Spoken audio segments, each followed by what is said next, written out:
What up, Fight World? It's your boy Ego, and I'm back with some more boxing. Man, YouTube playing with me. They playing with me. We getting mad views. They want to hate so bad. Not sending out notifications. It's a damn shame. I can always tell, too, because people start packing in early. But what's up with everybody?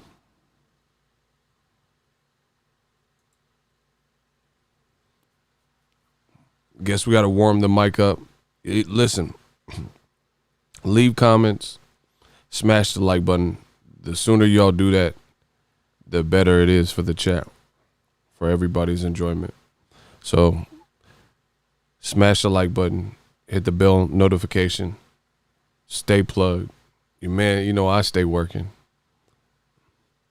Man, I told you we gonna close the year strong. Mr. Wilkins, Victor, what up? We gonna close the year strong. Shout out to Houston, Digital Mile. Yeah, I got another stream in me today.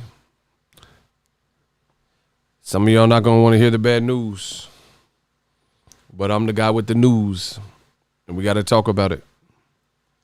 Ooh, shout out to my people in Houston. See, Texas love your boy Ego.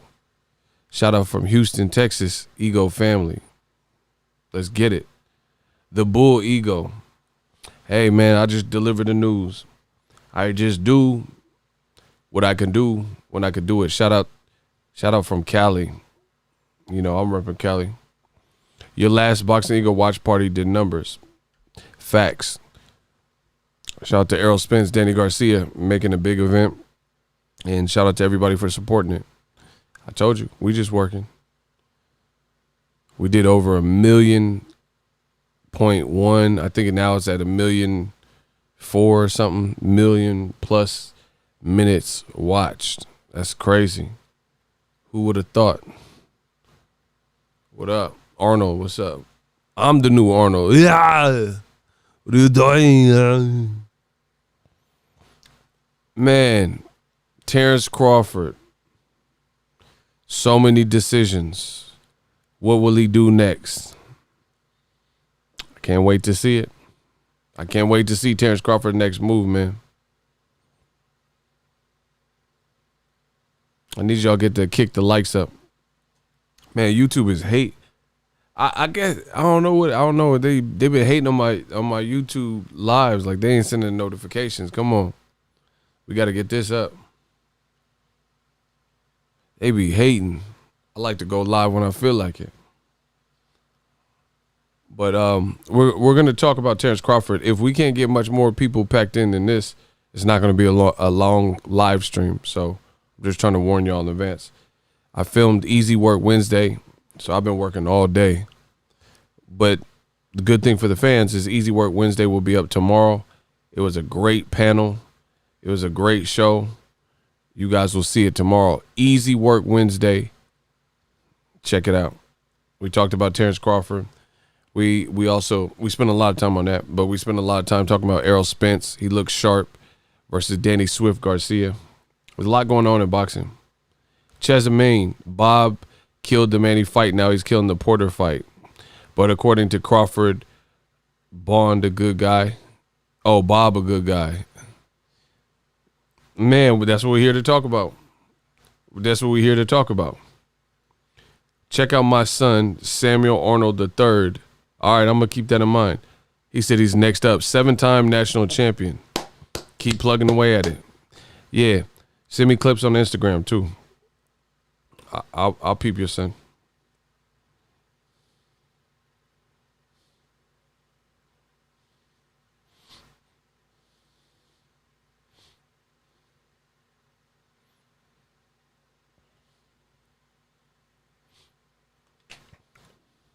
Bud need to fight Shawn Porter. Then if he could beat Shawn, we could talk about fighting Spence. Facts. And listen, this is my honest opinion. I just kick it, I kick the ballistics. Even if Bud beats Porter, he still ain't the A side over Spence. Spence already beat Porter when Porter was a champion. So, like, you guys don't see the walls are closing in for Crawford. Like most of what is going on right now wouldn't be a big issue if Terrence Crawford hadn't said and his team hadn't said a lot of what they're saying. Does that make sense to you guys?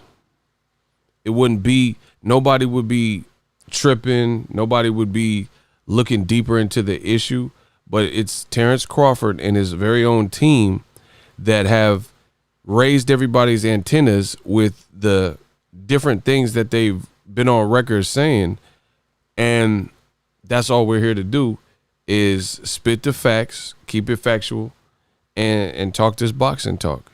And I told you, I'm very passionate about what I say and what I do. I don't have no reason to lie, or I don't pick sides and do all that goofy stuff. But what Crawford's team has said and put out, I don't agree to. You know what I'm saying? And you could be like, oh, who's ego? I'm just telling you my opinion. I'm just a person with 200,000 subs. If it don't mean nothing to you, don't mean nothing to you. I'm just putting it out for my audience and whatnot, you know? But as each day passes and as each PBC event rolls on in the welterweight division, Terrence Crawford becomes more and more out the loop and more a B-side to a guy like Errol Spence. I really believe that, because someone said his PR team trash. Wow. Now, I'm sure he got some cool people, but they can't control Crawford going on an Instagram Live necessarily and saying what he already said and put out. You know what I mean? And it's so many bad looks after so many bad looks. Maybe I need to get into boxing and do some, you know, fighter management and branding, help people get their brands up. I don't know. But I definitely think I can do it. And I would definitely try to keep it a buck with fighters and you know, steer them in the right direction. Like, this man Crawford literally said, I'm over the Spence fight. I don't even care if it happened, because the way the last few years has treated me, you know, who cares? I don't need Spence. I don't need Spence. He need me. He said this stuff. This is not me. He said this. And then you went to his fight. Like, for me, I don't understand that logic. How you said you said you deserve the lion's share, 60-40 and this and that, and you the man and he ain't, and who's he beat? Spence got one good name. This is what Crawford said. Spence got one good name on his whole resume. This is what you try to convince, you know, the viewers to believe, but then you went to his fight. You say Danny Garcia, he got two names, really one name, but then you went to both of their fights. And you were part of the 16,000 people that went to the fight. We don't know the pay-per-view numbers. That part hasn't happened yet. But I can't understand who's advising Crawford to make these moves. These moves don't really seem meticulous and thought out. Yo, let's get the likes up. It doesn't seem like thought out, like there's a game plan here. It's so many loopholes to what's being said, and the only people that could get mad are radical fans that don't want the truth. You can't. How you gonna get mad at me? So there's videos that hit the internet of Crawford and his entourage getting yelled at in Dallas by angry Errol fans. You went to the fight after saying you don't need Errol and you're the A-side to him and you deserve the lion's share. None of this stuff is a good look. Does that make sense? And all these other fighters are doing the heavy lifting with PBC. They're doing the heavy lifting, and they're fighting each other. Like Terrence Crawford made it sound like this was rocket science to understand. Nobody's giving them credit just for merely fighting each other. People are giving them credit because they're all in the eyes of most top level guys based on their whole body of work from start to finish. See, Crawford, I don't know what his real arguments are. Like, here's an example. Let's get the lights up. This is why I don't know what Crawford's arguments are. Crawford continues, like, he's at welterweight where Errol Spence is looking like the man. big fish. Numbers are better, pay-per-views. You know, his team is doing a great job branding his individual team. Like, they're printing shirts and merch. It just looks up for him, right? Crawford wants to keep reminding people what he did in his previous divisions. Oh, man, when I beat Jean, or I beat Gamboa, or I beat Victor Postal, you know, I beat Ndongo to become undisputed, which all fact. He did do those things. But here's the thing. How come Crawford, listen, just listen to me. Just listen to what I said. I'm trying to tell y'all, and I know I'm the best at what I do with this boxing talk. Listen to, tell me if this doesn't make logical sense to you. Crawford wants credit for Felix Diaz for beating Victor Postal's ass and unifying, beating Ndongo's ass to become undisputed, the Gamboa performance, Bradis Prescott short. No, he wants credit for that. Fine. That's what he did. That's what he accomplished. Those are solid guys. He wants credit, right? But then the man will say, what does Danny Garcia did at 147, right? He said how's he a top welterweight? First of all, so many holes in that. One, how is Danny Garcia not a top welterweight? And he can play whatever semantics game he wants, because I seen he posted a tweet saying, oh, you can't even ask a question these days. Yeah, you can ask a question, but what is the basis of the question? You see what I'm saying? You know, like what brought that up? That's like somebody randomly saying, is ego gay or something like that? You know, what brought that question up? Like what made you say that? You see what I'm saying? It just was out of nowhere. So Crawford can ask these questions, and then he went on and elaborated and said, who's he beat? Who's he beat? He ain't beat no top person. But why'd you go to Danny Garcia's fight then? Why'd you go to Errol Spencer's fight if they ain't beating top guys? Why were you there? I don't know if he paid for a ticket or comped a ticket.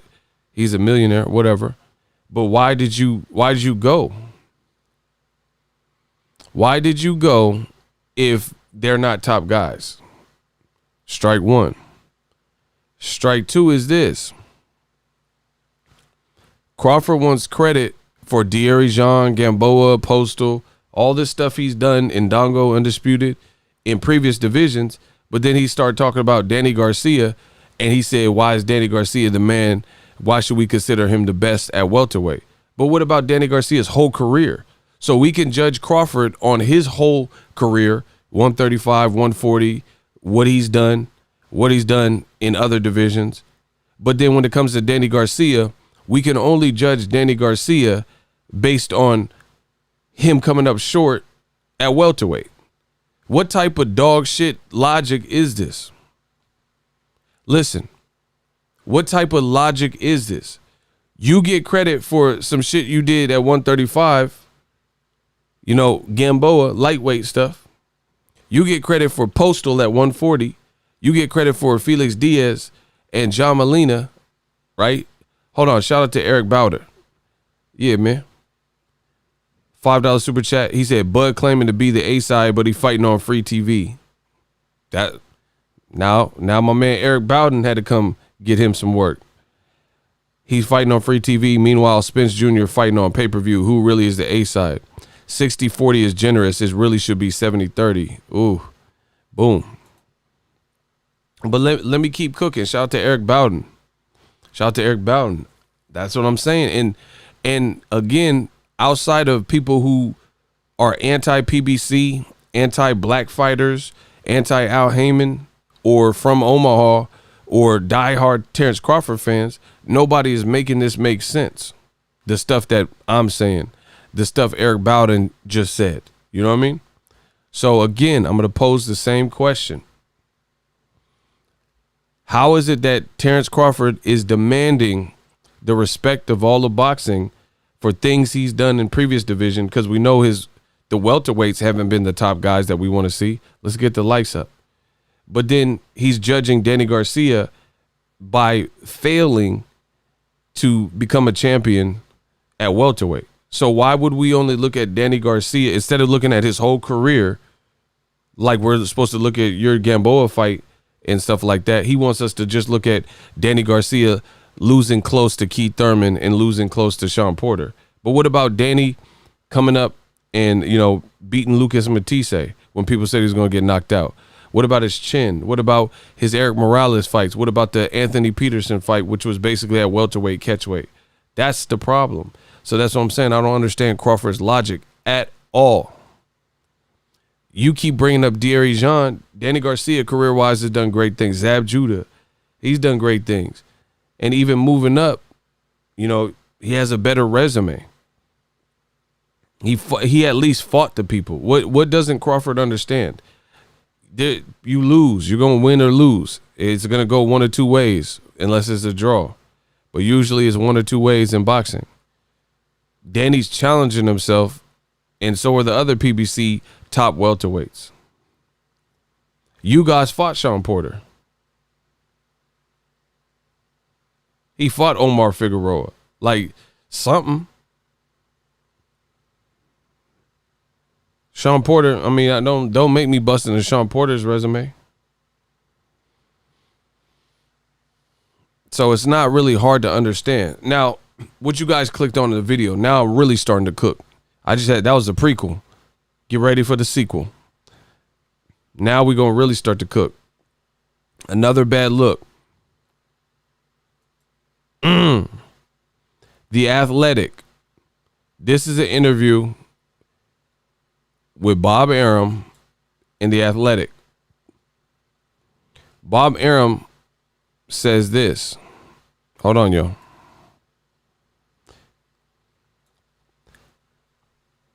If Al Heyman made one call, we could get the contracts done in 10 minutes, referring to Errol Spence versus Terrence Crawford. Smash the like button. If Al made one call, we could get the contracts done in 10 minutes, Arum said. We want to make that fight with Spence, but again, it takes two to tango. Spence is hiding behind Al Heyman. You guys hear me? Bob Arum, who represents Terrence Crawford, even though he disowned him 2 weeks ago and said he was done with Crawford, he's still speaking on his fighter that's currently signed to him. Bob Arum says we can make Spence Crawford in 10 minutes if they give us a call, but it takes two to tango. Errol Spence Jr. is hiding behind Al Heyman. So we'll see what happens. Right now, to do another Terrence Crawford fight during the pandemic is upon us. It makes no sense. So we're thinking Crawford back late April, May at the earliest. So we have time to figure this out. Right now, hopefully the PBC will send word that they are tired of losing money and they want to go and do a Crawford-Spence fight 50-50 basis. What? So many red flags here. How does Bob Arum or Top Rank know all of PBC's financials? The people who are pocket watching, you got a question. He says, hopefully the PBC will send word that they are tired of losing money and they want to go and do the Crawford-Spence fight 50-50. So many arguments with this. Let's get the likes up. How do you know how much money PBC is losing when Gervonta just had... Okay, so Bob Arum and Team Crawford, y'all must think I'm stupid. Bro, you must really think I'm stupid out here.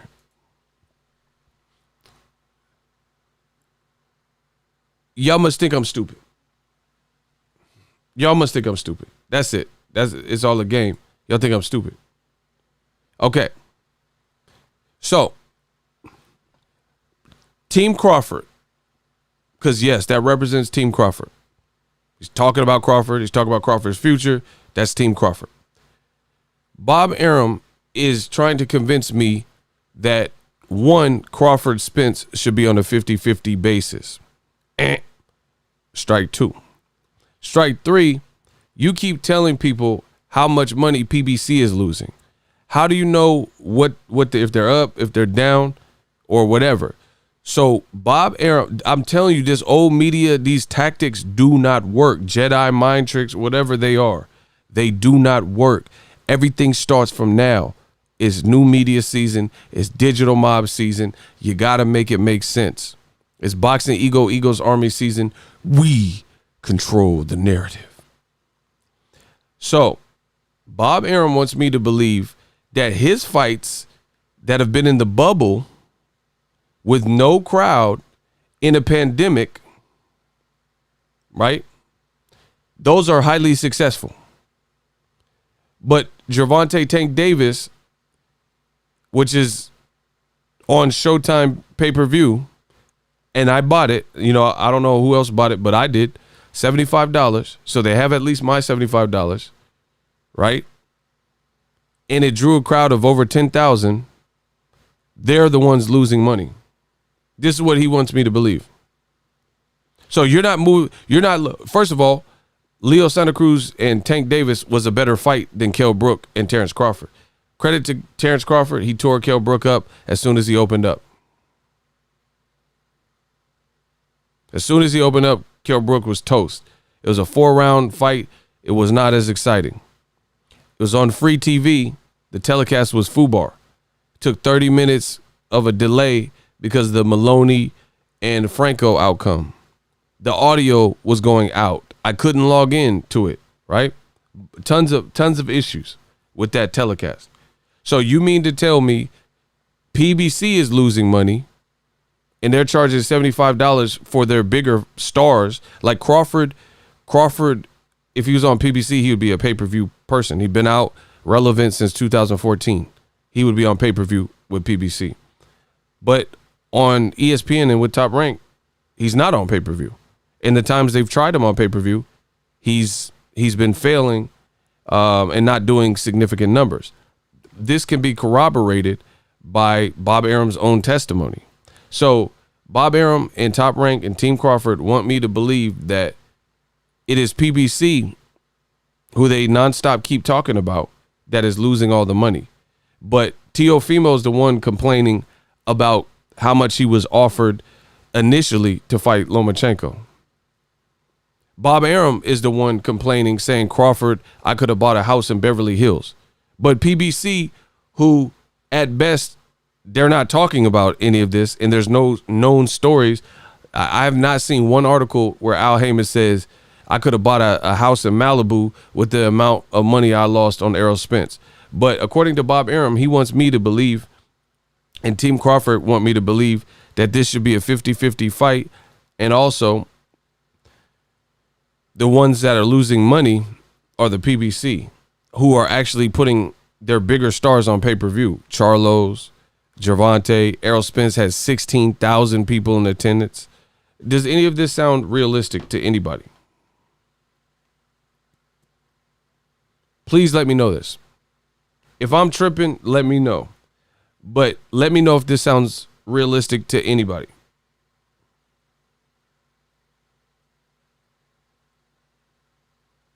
The money keep coming in. We got a $2 Cash App. Obed Winding. Spence is definitely the A side. Appreciate you. James T. Mickles. $5 Cash App. The money keep coming in. We got a $5 Cash App, y'all. Cash App on the screen. $ boxing ego. Baby. Even on the late night, we out there. Shout out to James. He said Bud Crawford was better off staying quiet. Now he has to FI. I don't know. Look like your message got cut off. Now he has to fight. Shout out to Vernon. He sent $10 in the Cash App. Smash the like button. You know, the Cash App, you know, these work too.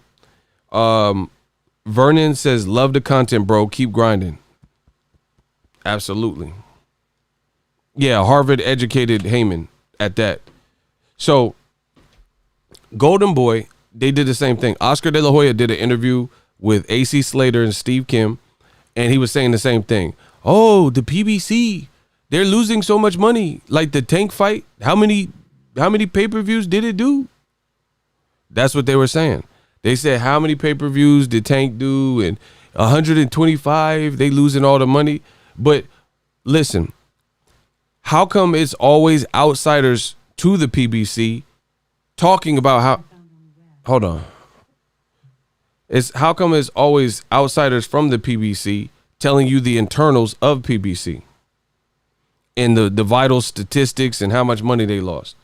But then Golden Boy just lost fucking Canelo and De La Hoya acting like it's Canelo's loss. I mean, come on, bro. Does this sound realistic to anybody? So Golden Boy is telling you, Oscar De La Hoya was just telling you how much money PBC is losing on fights like Tank and saying, hey, they got to work with everybody because they losing too much money. Okay, but you just lost Canelo, who was bagged up with DAZN and went back to DAZN without you. So how you got time to talk about losing money when you just lost your biggest cash cow? I mean, damn. I know the kid ego, he making too much sense right now. Okay, he sent the Cash App, hard body. He said Bud was better off staying quiet. Now he has to fight a top welterweight or continue to lose momentum. Absolutely. He said hashtag the Black Channel. And now you have Bob Arum, who, first of all, how you trying to work with somebody and you dissing them? I mean, I don't know where people, I think Bob Arum from New York or something. What part of the game is this? He says, I hope PBC is tired of losing money and we need to do this Crawford fight with Spence on a 50-50. Says right now, hopefully the PBC send word that they're tired of losing money and want to do the Spence Crawford fight 50-50. They don't need you, partner. Like, what? They don't need you, bro. If we're really being real, so you have to question the people that continually talk about someone else's pockets. What makes Bob Arum and Oscar De La Hoya the bearer of bad news? Why is it their business? Let's say PBC's losing all their money. I don't care, whatever, right?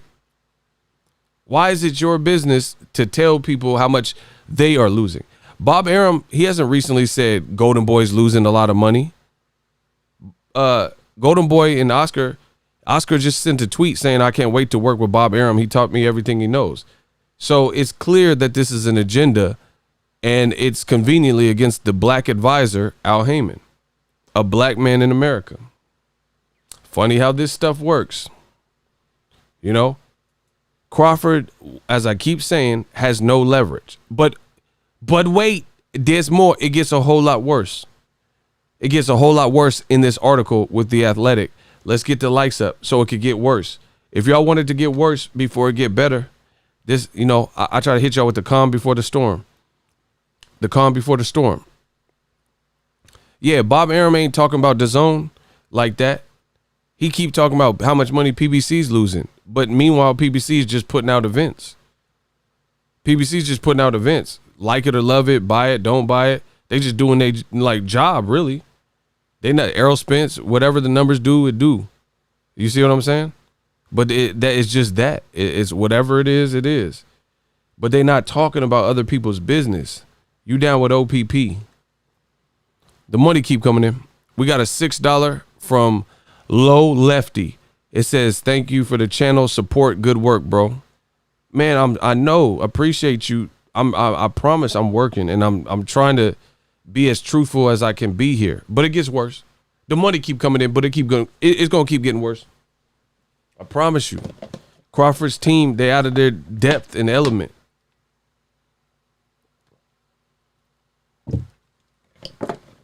So, quick recap. Crawford, Kell Brook, 4 rounds, not a great fight. It was very slow in the first two and a half rounds. Then Crawford clipped him, fight over. The whole undercard, trash. The 2-round fight took 30, 40 minutes to let the fans know what the outcome was. Bad card. You're deflecting from that, and he's in this article talking about Spence Garcia wasn't a good fight. I mean, bro, it's just not believable. Listen, okay. This will prove my point. Look at my Boxing Ego watch party, and keep in mind, I try to diligently work with whatever. I did a Boxing Ego watch party for Crawford right? I did one for Crawford, Kell Brook. The numbers were good. They were cool. I did one for Errol Spence. The numbers are cooking, bro. So that's just a sign. That's a sign. The Errol Spence, Danny Garcia, bro, there's points where we had 15,000 people in my live stream, and I don't even have 300, 500,000 subs. Like, come on, bro. It's not making sense. My man, Steve J. Bob trying to eat off EJ. Exactly. He see the money they making while he flopping with Crawford. While wait until the pay-per-view numbers come out, they strategically ducking Porter. I'm going to get to the Porter shit in a minute. Bro, I'm cooking. I ain't come to play no games. Smash the like button. If y'all want me to keep cooking on this late night stream, listen, this shit is easy work. I could do this. I feel like I'm on a limitless pill. Listen, I've done so much groundwork in this game that everything else just becomes easier. Like, this is the part where I could just kick back. I could just kick back and talk boxing because the groundwork is already, like, it's just like the scene on Training Day. He's like, "You've been playing this all day?" Denzel said, "I've been playing this all week." But instead of a week, I've been playing this for years. Everything, these moments right now, the work is done.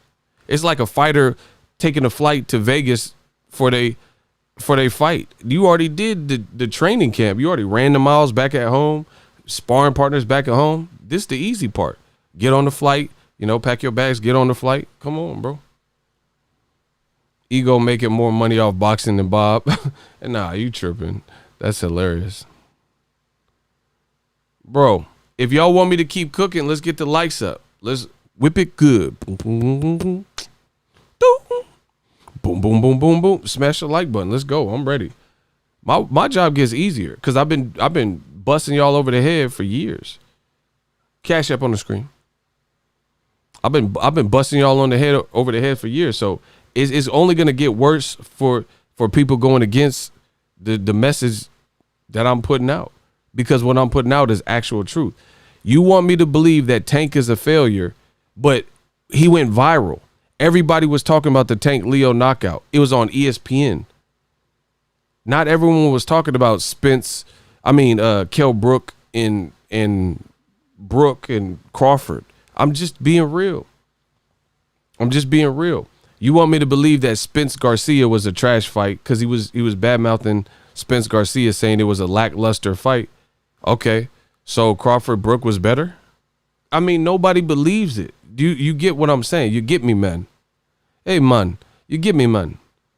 Nobody believes these narratives that Team Crawford are putting out. It looks, the more they put this stuff out, it looks worse.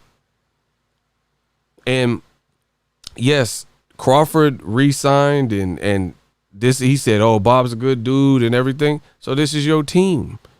This is your team. So it's all one cohesive team. But let me keep cooking. So of course this is part of the game, like,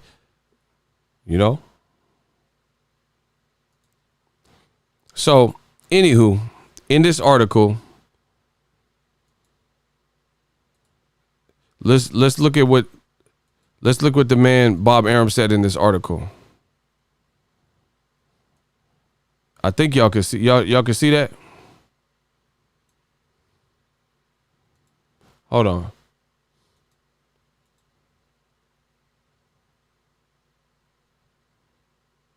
Yo.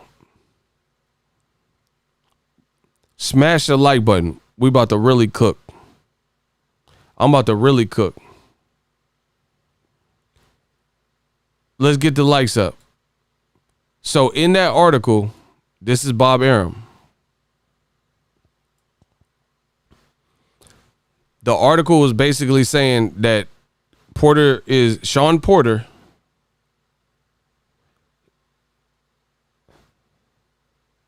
the article was basically saying that Shawn Porter is the mandatory for Terrence Crawford's belt. And then the article says Bob Arum isn't sold. Quote, "It's a great fight, but it's not a big fight."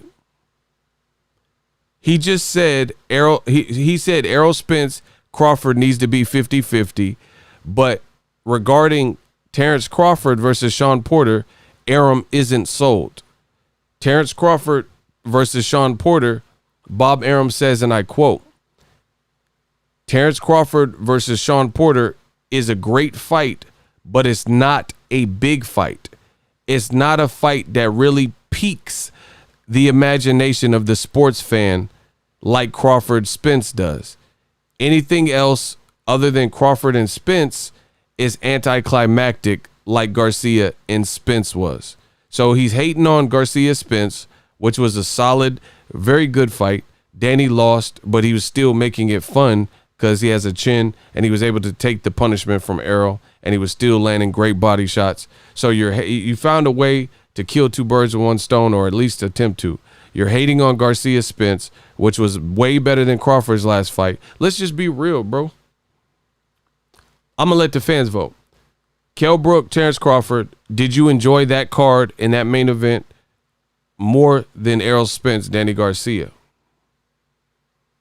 What was the better card? Spence Garcia, main event and under, or Terrence Crawford, Kell Brook, main event and under? Please let me know. I'll let the fans vote since I don't know anything. I'll let the fans vote. What was a better, more entertaining card for your value, for your mindset? Spence by far, PBC card. See, that's what I'm saying, bro. Spence Garcia. So it's like they just making up, Team Crawford is making up narratives we know aren't true. Look, my man Icy said it doesn't need to be questioned. Apparently it does, because this is the narrative that Team Crawford is putting out there. Arum isn't sold on Terrence Crawford versus Shawn Porter. It's a great fight, but it's not a big fight. It's not a fight that piques the imagination. Bro, Crawford looks bad out here. It is what it is. There's no nice way to put it. Your promoter says he's losing money on you. Then when Shawn Porter is your mandatory, a very respected person with an action style that gives everyone a tough fight, right? Your promoter shoots it down immediately and says it's a great fight, but it's not a big fight that really gets, captivates the fan. Which, how did you make Mean Machine then? Okay, so, bro, I'm about to destroy y'all. I'm really about to destroy y'all. So Shawn Porter is way more known and respected as a welterweight than Mean Machine. He's done more, he's fought better, and he was a champion. 2-time. Mean Machine has never been a champion with a real belt. When Aegis Kavalauskas, or however you pronounce it, was Terrence Crawford's mandatory, literally, the only selling point, since a lot of people didn't know, they were calling him Green Machine, Lean Machine. They didn't even know who he was. And he was coming off a draw to Ray Robinson that he really should have lost. Go look at his box rec, and if you don't believe me, go try to find that fight on YouTube and watch the fight from start to finish for yourself. So Mean Machine was coming off a bad performance where he really should have lost to Ray Robinson, a guy who beat Crawford in the amateurs, right? Mean Machine was Crawford's mandatory. This became the talking point for why Crawford was fighting Mean Machine, right? Oh, Crawford, he has to fight Mean Machine. It's the only way. Somebody said lean cuisine. Y'all funny. So the talking point was Crawford had to fight Mean Machine because that was his mandatory. Now Shawn Porter is your mandatory, and this is what we're being told. Arum isn't sold on the Shawn Porter fight for Crawford. Quote, it's a great fight, but it's not a big fight. It's not a fight that really piques the imagination of the sports fan like Crawford versus Spence.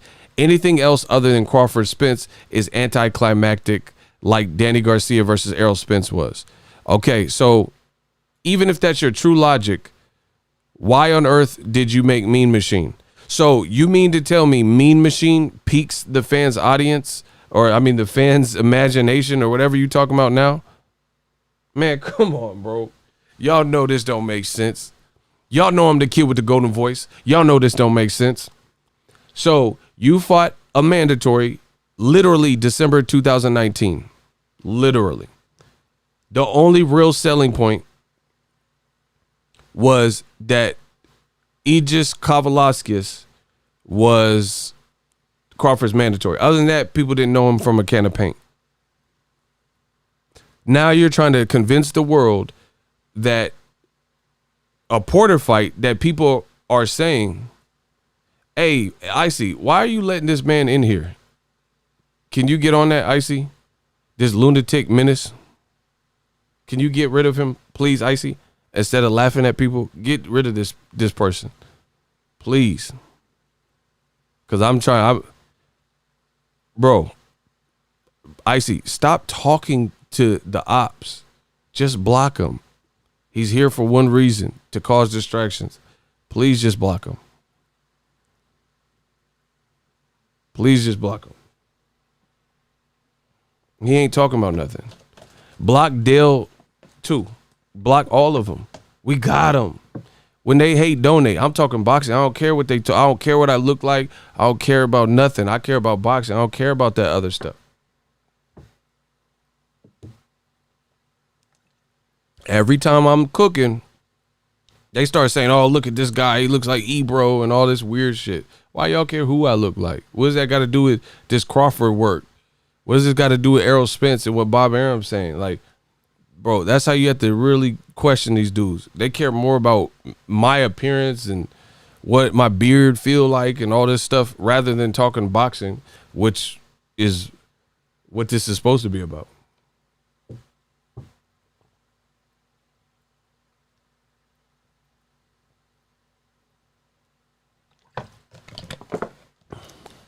The man said, what?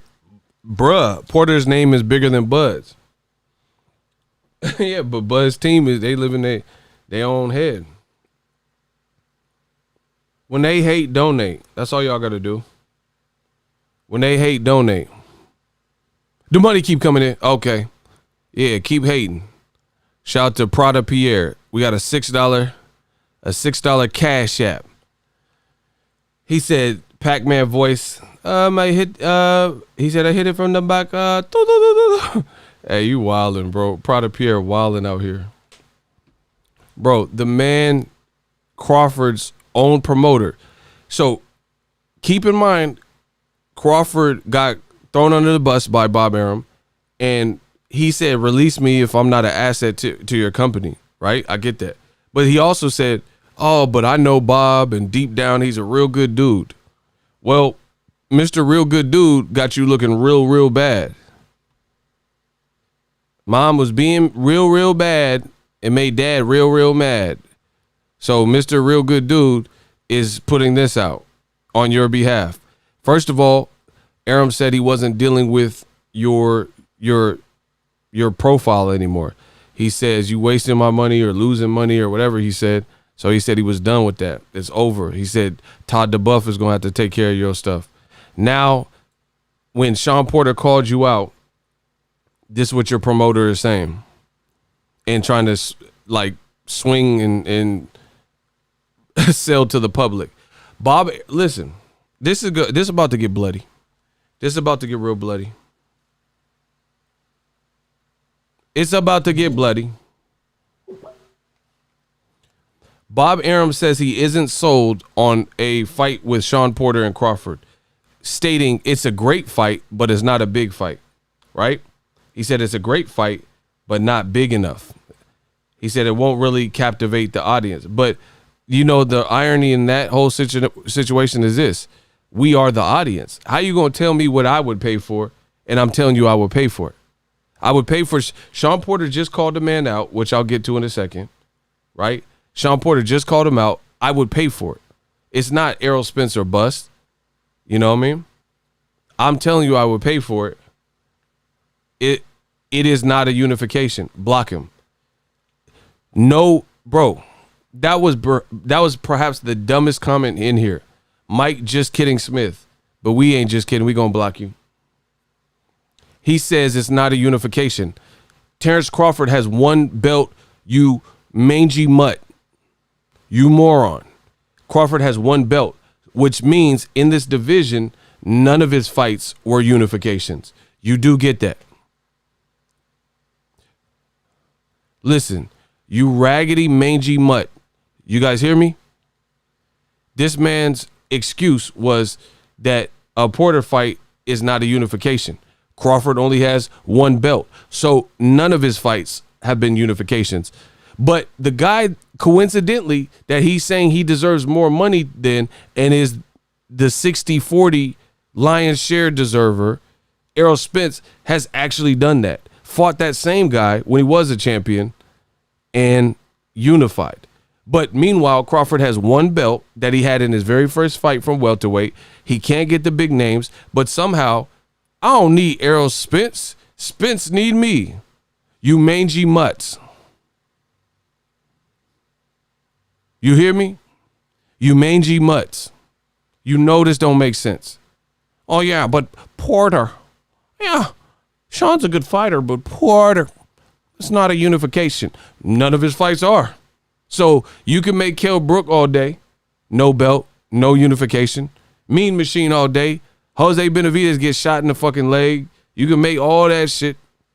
Bro, the more y'all try to help, the worse it's going to get. It's going to get bloody. The more y'all try to help what can't be helped, the worse it's going to get for you. I promise you that. I can assure you that.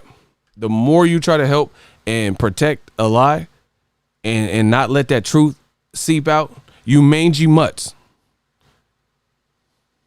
The more y'all do that, the worse it's going to get because you know it don't make sense. So all of these things are actually backfiring on Crawford based on how his team is running, how they're not running a tight ship with Bud's brand and branding. Oh, I don't need Spence. He need me. But then you go to his fight with Danny Garcia. Spence is ducking me. Listen, there's so many things wrong with this. Spence is ducking me, but you have a mandatory in Shawn Porter who just called you out, and your promoter says, that's not a big fight. It's a great fight, but it's not a big fight. So Errol's ducking. So how's this work? We have to spin this narrative that Errol Spence is ducking you when he's fighting harder competition than you have been. But I'm supposed to say, so Errol Spence, his last 3 fights, post-car wreck, Danny Garcia. Never been stopped ever. Hell of a chin. Great fighter. Great resume. Danny Garcia was his last fight. Before that, a unification with Shawn Porter after he just beat you guys. Right? And an undefeated Mikey Garcia. That's his last 3. Crawford's last 3, Kell Brook, who Errol Spence already knocked out 3 years prior. Mean Machine, somebody who's a mandatory nobody really even knew, coming off a Ray Robinson performance. And before that, Amir Khan, 2 fights removed from a Canelo stoppage. Bro, the more you try to help, the worse it's going to get. You can't fool people that know boxing. I know this sport. I cover this sport. I report about all these guys. You can't win. You can't win. There's no way you're going to make this make sense. I think if somebody had an actual, rationale that made sense, they would have said it by now. Bud's team said they don't want to fight Keith Thurman in August. They said they get nothing. They said Keith Thurman ain't got no damn belt. That's what Bomac said. This is all fact. This is all provable. It's all on wax. His team said, Keith Thurman, why should we fight him? When he was champ, he didn't want to fight us. Keith Thurman ain't got no damn belt. Block Andy. Yeah, we gonna block you. Your wish is my command, motherfucker. Yeah, block Andy. We gonna add and block you. I'm gonna have Icy add you to something, to the Discord, and then we gonna block you. No, Icy, please stop talking to them. Just block them. Don't even, you know what he's doing. You know it's a troll. Just block him. The money keep coming in. Shout out to Cameron Renfro. Bob's propaganda is not working in 2021. The new wave is coming in. My man, Cameron. That's what I'm saying. That's over for all that. It's too public. It's too documented. You can't just run around. This is not Mayweather. See, Bob Arum, like in my opinion, hell of a promoter, but he's trying the same tactics. This ain't Mayweather Pacquiao. You can't, the little stuff you could get away with back then, the internet is too vast. You got people like me and others doing videos every day, educating and, keeping people in tune with what's going on. You got people tweeting everything that's going on. Like, it's just, boxing is too much of a niche sport. It's not going to work. You're not going to be able to just have a couple media writers in pocket and just say whatever and people run with it and believe it. It's just, those days are numbered. I promise you. So Bob Arum is like telling the patrons, the customer, that Shawn Porter ain't a good fight for Crawford. It's not big enough. Listen, I can listen to anybody's argument, but it has to make sense. And that don't make sense because, listen, this is how I know it don't make sense. Y'all want to know how I know it don't make sense?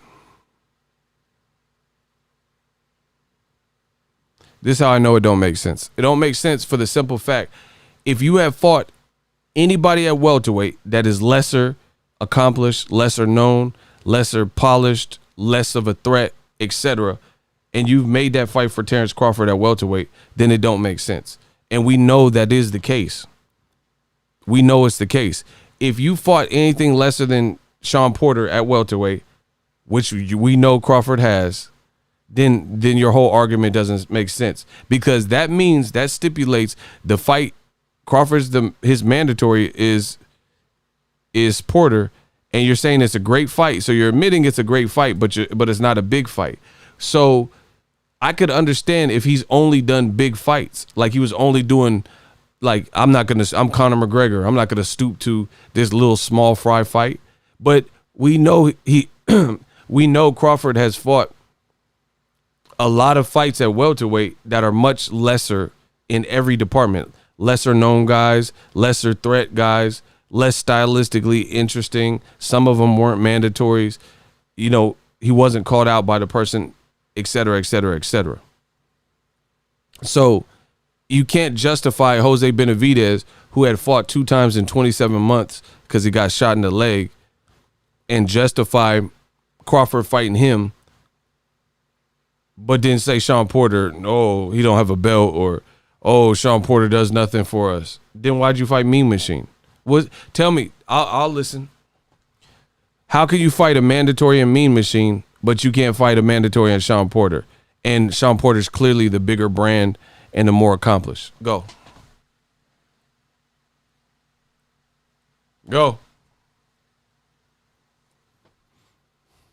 Top Rank ESPN, they put it on their network. It was a headliner at the event. How can you make Mean Machine mandatory? And no one even knew who that was. Block Midget Paul. Yeah, we gonna get you out of here. Midget Paul, it's cool. You can keep coming back. My shooter, listen, every time you come back, my shooter's got something for you. Back. Oh my gosh. Yeah, Midget Paul. Get some sleep. Sleep on it. My shooter's coming.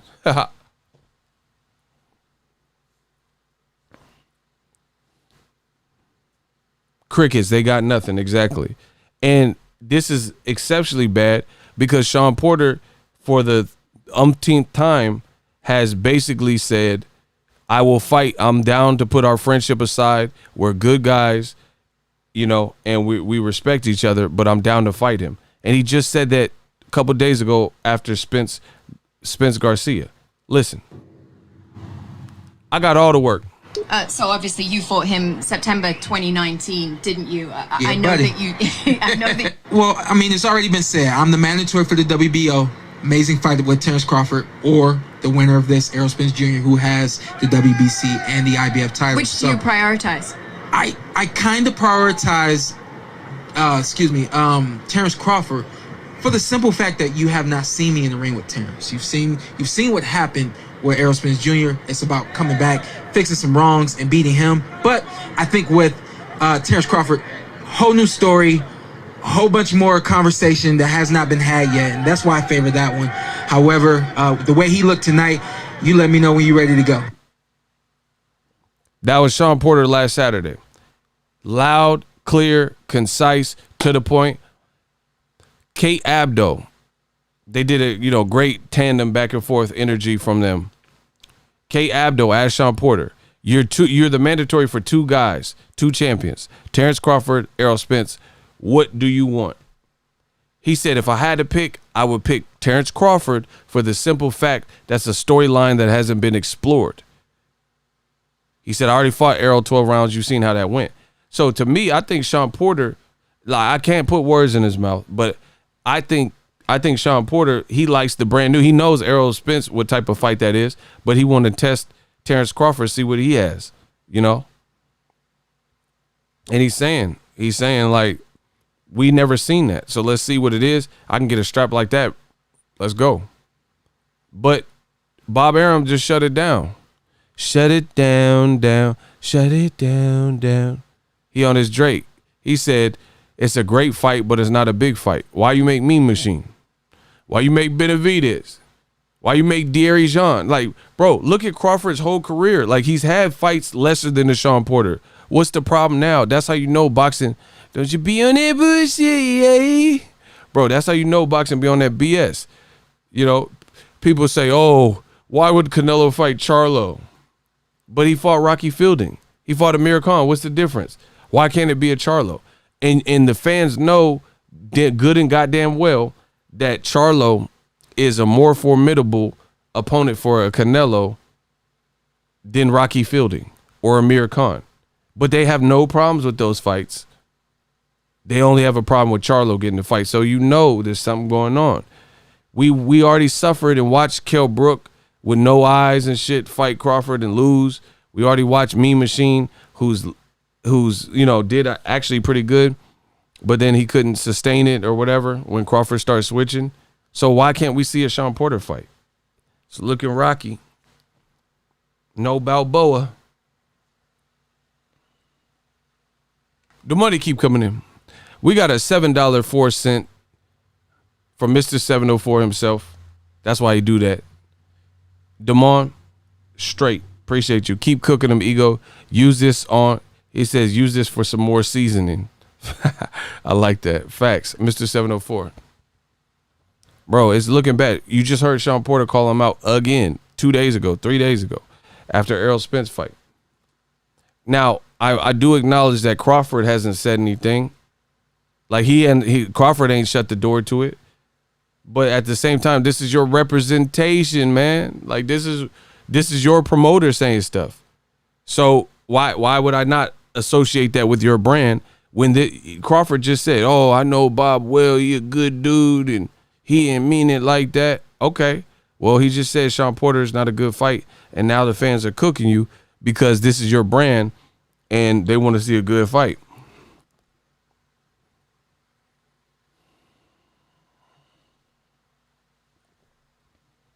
Bro, there's no excuse that Crawford has fought it. The bottom line is, at the time Crawford fought certain guys at welterweight, they were perceived to be lesser than Shawn Porter, period. So as long as that exists, then there's nothing you could tell me that stipulates that Shawn Porter Crawford is not a great fight. But notice Top Rank and Terrence Crawford seemingly only want Pacquiao, which I don't think is going to happen, or Crawford. So how is it? Bro, listen to this logic and tell me this is not like effed up. I want Errol Spence or Pacquiao. I get it. Errol Spence or Pacquiao. I get it. But if I can't get those, which there's a chance I can't get those because Errol Spence is my A side, Pacquiao's my A side, and they have other options, then I'm just going to fight Mean Machine. I'm just going to fight Kell Brook. But what about Keith Thurman and Shawn Porter or Danny Garcia before Errol Spence just beat him? It's looking real, real bad, bro. The walls are closing in. It's looking real, real bad. So I get your first two choices. But if you go to a restaurant, you go to a barbecue spot in Texas, right? You say, hey, I'll take the barbecue ribs. Oh, we ran out. It's our most popular item. I bet. Can I get the fish of the day, the salmon? We don't have that. fish of the day's out. Our shipment only sent us a few. Now you have to look at that menu again and pick something else off the menu. That's how it goes, bro. Terrence Crawford, he went from wanting filet mignon, Errol Spence, or surf and turf Pacquiao. I get that. That's what you initially had your mouth like appetized and you were salivating over. But the restaurant just told you they don't have that. So if you're going to continue to eat at the restaurant, when you get something else that look good, like, oh, I'll take the chicken and shrimp carbonara. I'll take that little pasta joint, or, the soup and salad look good. The sandwich look, you see what I'm saying? You ain't going to just go from wanting filet mignon or surf and turf or lobster or whatever to, I'll just take some crackers and water. That's an analogy for you guys. So if you can't get Errol, you can't get Pacquiao next, which is a strong chance you won't, because Pacquiao just said he wants to fight Errol. Pacquiao can fight Mikey Garcia and make more money. He can fight Conor McGregor and make more money. So Errol Spence, he just got in a car accident and took a bolder test than the guys that you've been fighting. Errol Spence could do a tune-up for all I care, because he's been doing tough fight after tough fight after tough fight, right? So it's time for Crawford to show what he can do. If he beats Porter, he beats him. Porter's calling him out. You lose, you lose. I'm good with that. If he lose, he lose. That's boxing for you. But it's looking really suspicious that Crawford's team is only trying to get two guys, and if it ain't the highest and hardest two guys to beat, then the other guys like Danny Garcia before Spence just beat him, Keith Thurman and Shawn Porter, they said those guys are they're not necessary. They're not good enough.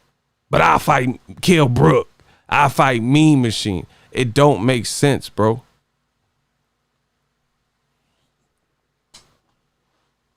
It don't make sense. There's no way you can make that make sense. I want the two toughest, tallest orders, and if I can't get that, then I'm going to go to mid-tier or bottom of the barrel guys instead of just fighting my mandatory Shawn Porter, because it's not big enough. Even though I'm telling you as a fan, bro, I just bought fucking Mike Tyson versus Roy Jones for $50. I would support Shawn Porter and Terrence Crawford. I take my money. You see what I'm saying? I just spent $50. I spent $50 to watch 50-year-olds punch each other because I'm a fan of both of them since I was a kid. So if I'm going to spend, like, this is the part of the game Team Crawford is not understanding. I am the patron. You guys are the patron. If you are willing to pay for Crawford versus Shawn Porter, let's get it. That's your mandatory anyway. That's your mandatory anyway. I will pay for that. I would never pay you $50, $65 for Kell Brook at this point in Crawford. Kell Brook in 2017 in Crawford, okay, that would have been different. But I would never have given you that much money, but that's why they put it on regular ESPN. This is really easy concepts that I'm going over, people. Really, there ain't nobody gonna pay no $70 for no Crawford and Kell Brook. They had to put that on free TV or ESPN Plus or something. They tried it with Amir Khan. You seen. Put Shawn Porter in there on Amir Khan and see what happened. That would be the worst style for him. Porter might be the absolute worst style out of all current active welterweights. The walls are closing in, people. You can't fool the public any longer with these little games and shit. Shout out to my boy Icy. Bud acting like 3 of his 5 opponents with top rank haven't been cripples. Like Timmy and Jimmy off South Park. Oh, wow. Brooke had bad eyes. Benavidez, bad leg. Khan, bad chin. Why he's so high on his own hype at 147? They gassing him. They gassing him and say, hey, man, you were undisputed. Nobody else could say that. Errol can't say he was undisputed. Errol, he didn't do that. You were on HBO, man. Like, I don't know. They telling him. Shout out to Icy. That's a great comment. They're telling him whatever, and he's a legend in his own mind. Like, I'm not saying Crawford won't be legendary, but what I'm saying is he's a legend in his own mind. Like, he's believing into, like, his own hype while you still got work you could do. You know what I mean? Like, there's always more you could do until you hang it up. You get what I'm saying? There's always more you can keep doing and showing and proving. So this is just a bad take and a bad look. You know what I mean? For several times. And then, okay, explain this. I need y'all to get the likes up, please. Can y'all smash the like button? How is Errol Spence ducking, but if Crawford can't get his way, it's like little kids or something. You know, a little kid can't get their way and they pout. So Errol Spence is ducking. Hold on.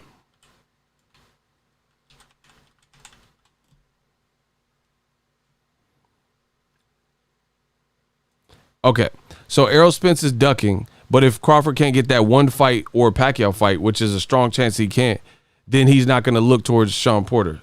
Is that what his promoters really just said? Look.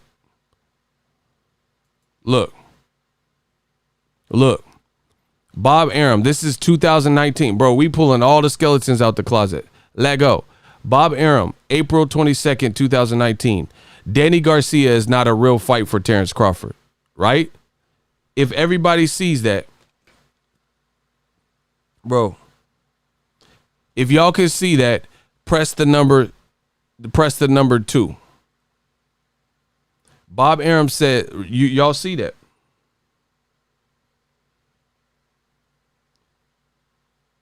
If y'all can see that, Arum says Danny Garcia is not a real fight for Terrence Crawford. If y'all see that, put the number 2. April 22nd, 2019. Right? He says Danny Garcia is not a real fight. I'm going to show you the games that get played.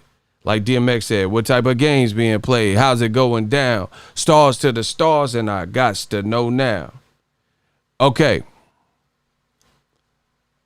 April 22nd, 2019, Bob Arum. I told y'all stop playing with me. Bob Arum says Danny Garcia, he's quoted saying Danny Garcia is not a real fight for Terrence Crawford. Right? You guys are looking at that. Watch this. For now in this position, who? Watch this. You guys see the article, right? March 9th, a year later. March 9th, 2020. So you guys are looking on the screen. It says Arum says Danny Garcia is not a real fight for Terrence Crawford. After he was at welterweight, he's saying that Danny Garcia was not a good fight. You guys hear it, right? These are the games. April 22nd, 2019, Bob Arum reveals Danny Garcia is not a real fight for Crawford. A year later, this is Bob Arum. March 9th, 2020. Let's go. And keep in mind, they keep saying Pacquiao is an option for Crawford next. But this was earlier this year. The article you see on screen last year. Let go. So where does that put you with Crawford now in this position? Who's the second best? Is it still Manny, or are you looking at maybe Porter, Garcia? Manny Pacquiao won't fight him. What? What? Hold on. So Crawford said he only wants to fight Errol Spence or Manny Pacquiao. His team later this year said the Pacquiao fight was in the works for Qatar. You just heard what the man Arum says. He says, he was asked a question by Fight Hub. He says, what is next for Crawford? Is it Porter, Danny Garcia, Manny Pacquiao? And Bob Arum said this year, Manny Pacquiao won't fight him. Oh my gosh. Why y'all do this to me? Y'all getting cooked. So where does that put you with Crawford now in this position? Who's the second best? Is it still Manny, or are you looking at maybe Porter, Garcia? Manny Pacquiao won't fight him because... Well, you said you don't want Manny to fight him either. Well, yeah, I don't want Manny to fight him because it's a devastation. And I still have a sore spot for Manny. And guys like Shawn Gibbons and so forth don't want Manny to fight him because they feel the same way.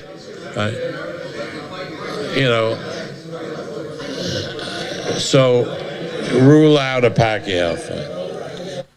March of this year, Bob Arum says Manny won't fight him. Shawn Gibbons, who just said Manny's interested in Errol Spence after Errol Spence, Danny Garcia, right? He says Shawn Gibbons says Manny won't fight him, and he says rule out Manny. But then later this year, they just said Manny was a done deal before the COVID in Qatar. Okay. Now, but wait, there's more. Feel the same way.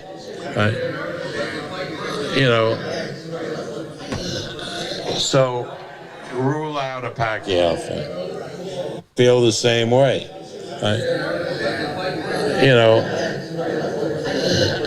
So rule out a Pacquiao fight. Then that leaves maybe Danny Garcia. I don't think that. The man just said March of this year, that leaves Danny Garcia for Terrence Crawford. But I'm showing you an article from a year before. Bob Arum says Danny Garcia is not a real fight for Terrence Crawford. What? Okay. Crawford's team got some explain. Lucy, you got some explaining to do. Okay. So a year ago, he says Danny Garcia is not a real fight for Crawford. Then he just said Pacquiao won't fight Crawford. And he also has an interview where he says he wouldn't allow the Pacquiao fight when Pacquiao was with Top Rank. Then Bud's team came out and said, oh, we're about to fight Pacquiao till the last minute. Somebody pulled the plug. So rule out a Pacquiao fight. Then that leaves maybe Danny Garcia. I mean, I can't take none of this serious. Then that leaves maybe Danny Garcia. You said that March 9th, 2020, but I'm showing you an article from a year before where you said Danny Garcia is not a real fight. But while you're just talking about who is or isn't a fight, that boy Errol Spence is actually fighting Danny Garcia post-accident. Man, come on. Get this shit out of here, bro. Shut that soft-ass shit up. Get this out of here, bro. And then now you're doing the same thing to Shawn Porter. Oh, Shawn Porter, that's not a big enough fight. Look, Arum isn't sold on Crawford Porter. It's a great fight, but not a big fight. Oh, okay. But you made Mean Machine. You made a motherfucking Mean Machine. You Lean Green Machine or whatever the fuck his name is. That motherfucker sound like a blender. And you can make that fight. No problems. No siree, Bob. Terrence Crawford could fight a fucking blender, Lean Machine, Green Machine, whatever. Supreme Machine, whatever his name. You know what I'm saying?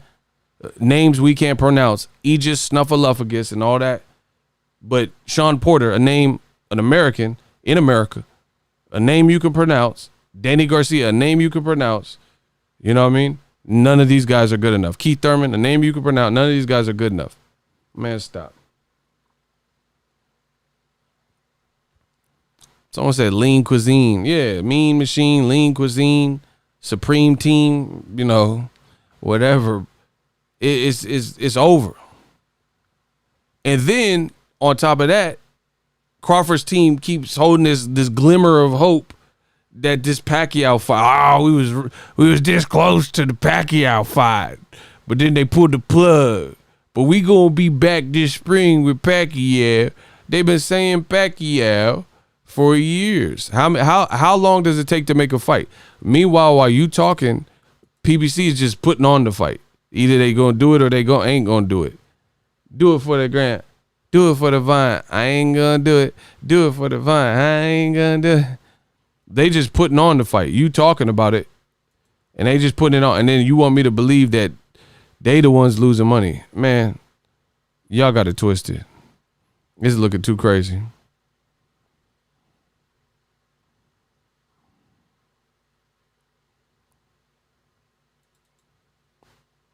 Oh, March 9th. Look, there's the video. What else you want from me? What you want me to do? I'm sorry. You can fight Kell Brooks with looking like a goddamn Oakland Raider. He got a patch on his eye and shit, looking like a pirate. That fight, you can make that no problem. But Porter, you know, that's out of the question. So something's up. They don't want to pay. They know. See, I think Bob Arum realizes he's PBC dude. While he's sitting up here projecting and saying won't. I think Bob Arum truly in his heart of all hearts knows that Al Heyman, he got the juice right now. And he thinks that PBC, he knows they're taking care of their fighters. And he knows that Keith Thurman and Shawn Porter, Danny Garcia, none of these dudes are going to come fight on your network for cheap. That's what this really boils down to. That's one of the things. He knows if he fights Keith Thurman, you're going to have to actually pay him handsomely. That's why they laughed at Keith Thurman, over the $10 million rumor or whatever. Because he knows they haven't built Crawford as no pay-per-view thing, so he don't want it to be a fiscal or financial loss trying to make tough fights for Crawford. You going to have to pay Keith Thurman. He fought Pacquiao. Whatever he got in that, he going to expect some good money. Shawn Porter, he got bags before. He got a nice car, bro. Bro, his daddy got nice cars. I've been in his daddy's cars. So if his daddy got cars, Shawn Porter getting paid too. Because Kenny got nice cars. I rode in them. Motherfucker Kenny, he was driving 200 miles an hour on the Vegas Strip. And I've been there for all that. Because I'm a real boxing. I've been around real boxing and real boxing people. So the jig is up. You can believe whatever you want. But I would tend to believe the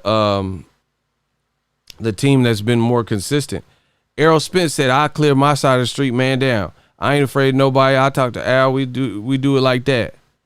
Errol Spence is saying the same shit. Terrence Crawford's team is not. Errol's telling you the same shit. Yeah, I take care of my side of the street. Great fights for me over here. I talk to my team. I talk to Al. We could do it. It don't matter. I'll fight Terrence Crawford.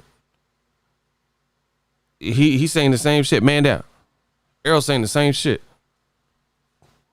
He's saying the same shit. Bud Crawford, the one talking about, and his team, all this different stuff. Oh, we'll fight Danny Garcia. Danny ain't shit. Oh, Porter fight's a good fight. No, it ain't. Like, it's all over the place. I don't want to fight Errol. I want to fight him. I want him. Like, what? It sound crazy, bro. I'm just hungry. That's all. They don't want to let me eat. Man, what type of logic is this from Crawford, bro? I'm hungry and they don't want to let me eat. Whose job is that to feed you, bro? The man said, I'm just hungry. That's all. And they don't want to let me eat. Whose job is it to feed you? Al's? You're not his fighter. And you can eat with Shawn Porter, but your promoter shot that down. Man, come on, bro. This is looking crazy. This is looking too crazy, bro. He said, I'm hungry. They don't want to let me eat. You're not putting yourself in a position to eat. Like, all right, if you went to a nice restaurant and they said there's a dress code and the plates cost $250, you got to get your money right and you got to get your attire right. You got to bathe. You can't, like, imagine me trying to go to this nice restaurant. They got signs on the door. You must have a button up and, dress shirt and shit like that. And the plates are expensive. Everything's a la carte. Then I got to get my bread right. I got to get my mind right. I got to take, imagine me going to this nice 5-star restaurant and I ain't shaved. I ain't bathed. I'm in there stanking and shit, smelling all tart. I'm wearing PE clothes and sweatpants and shit. Picking my nose, table for 2. Like, bro, they're not finna let me in. You see on the door, it says what the requirements are. This man talking about, oh, I want to eat, but they don't want to feed me. Ain't nobody's job to feed you. You ain't beat Lamont Peters. Man, come on. This is looking crazy, but I don't know what you're doing. You're a great fighter. You're a great fighter. I don't know though.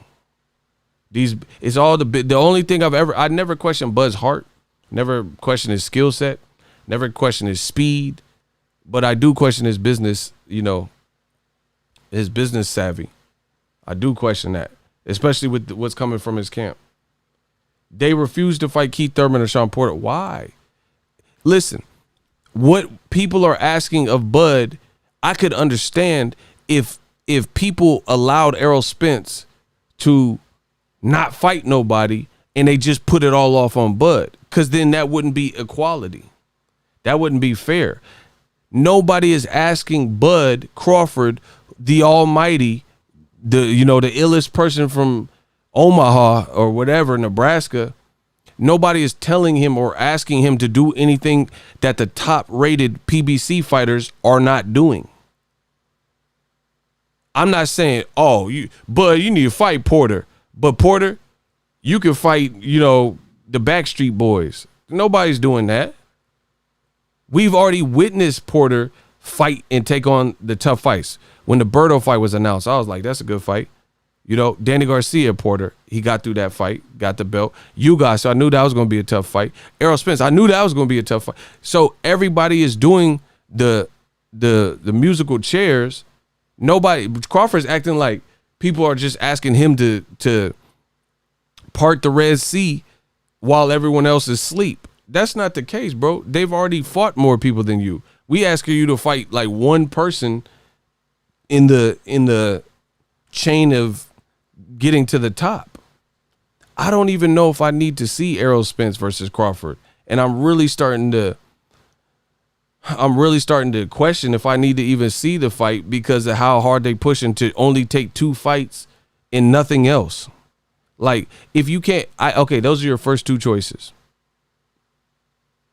But they may not be available. So you just go all the way past Keith Thurman and Shawn Porter and Danny Garcia to a mean machine? That's what we doing?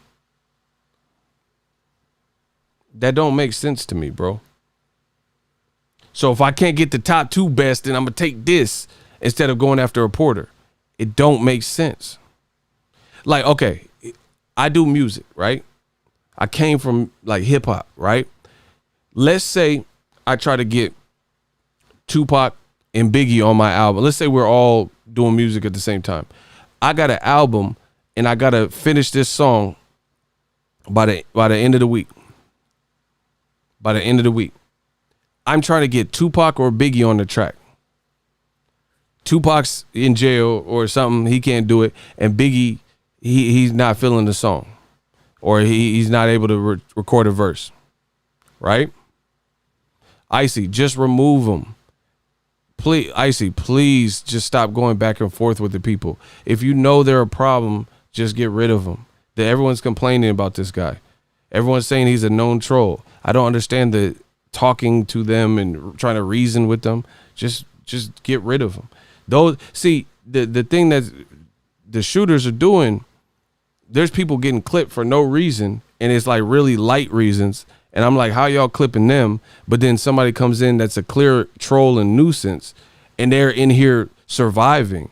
I need my shooters to get on top of that type of stuff, because there's people who I've looked at some of their comments. I'm like, why'd they get blocked? That's a regular. And y'all blocking that.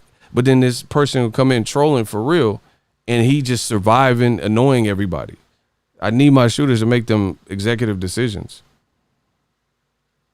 I understand being nicer, but if it's a distraction, then it's distracting to me in the whole chat, and nobody likes the person, and they're just here wasting people's time. So that's what the shooters are really there for. You see what I'm saying? Because it just throws everything off topic. Yeah, if it's a known problem, then get rid of them. But anyway, these arguments for Crawford don't make sense. He said surviving a war zone. Whatever. We run a tight ship.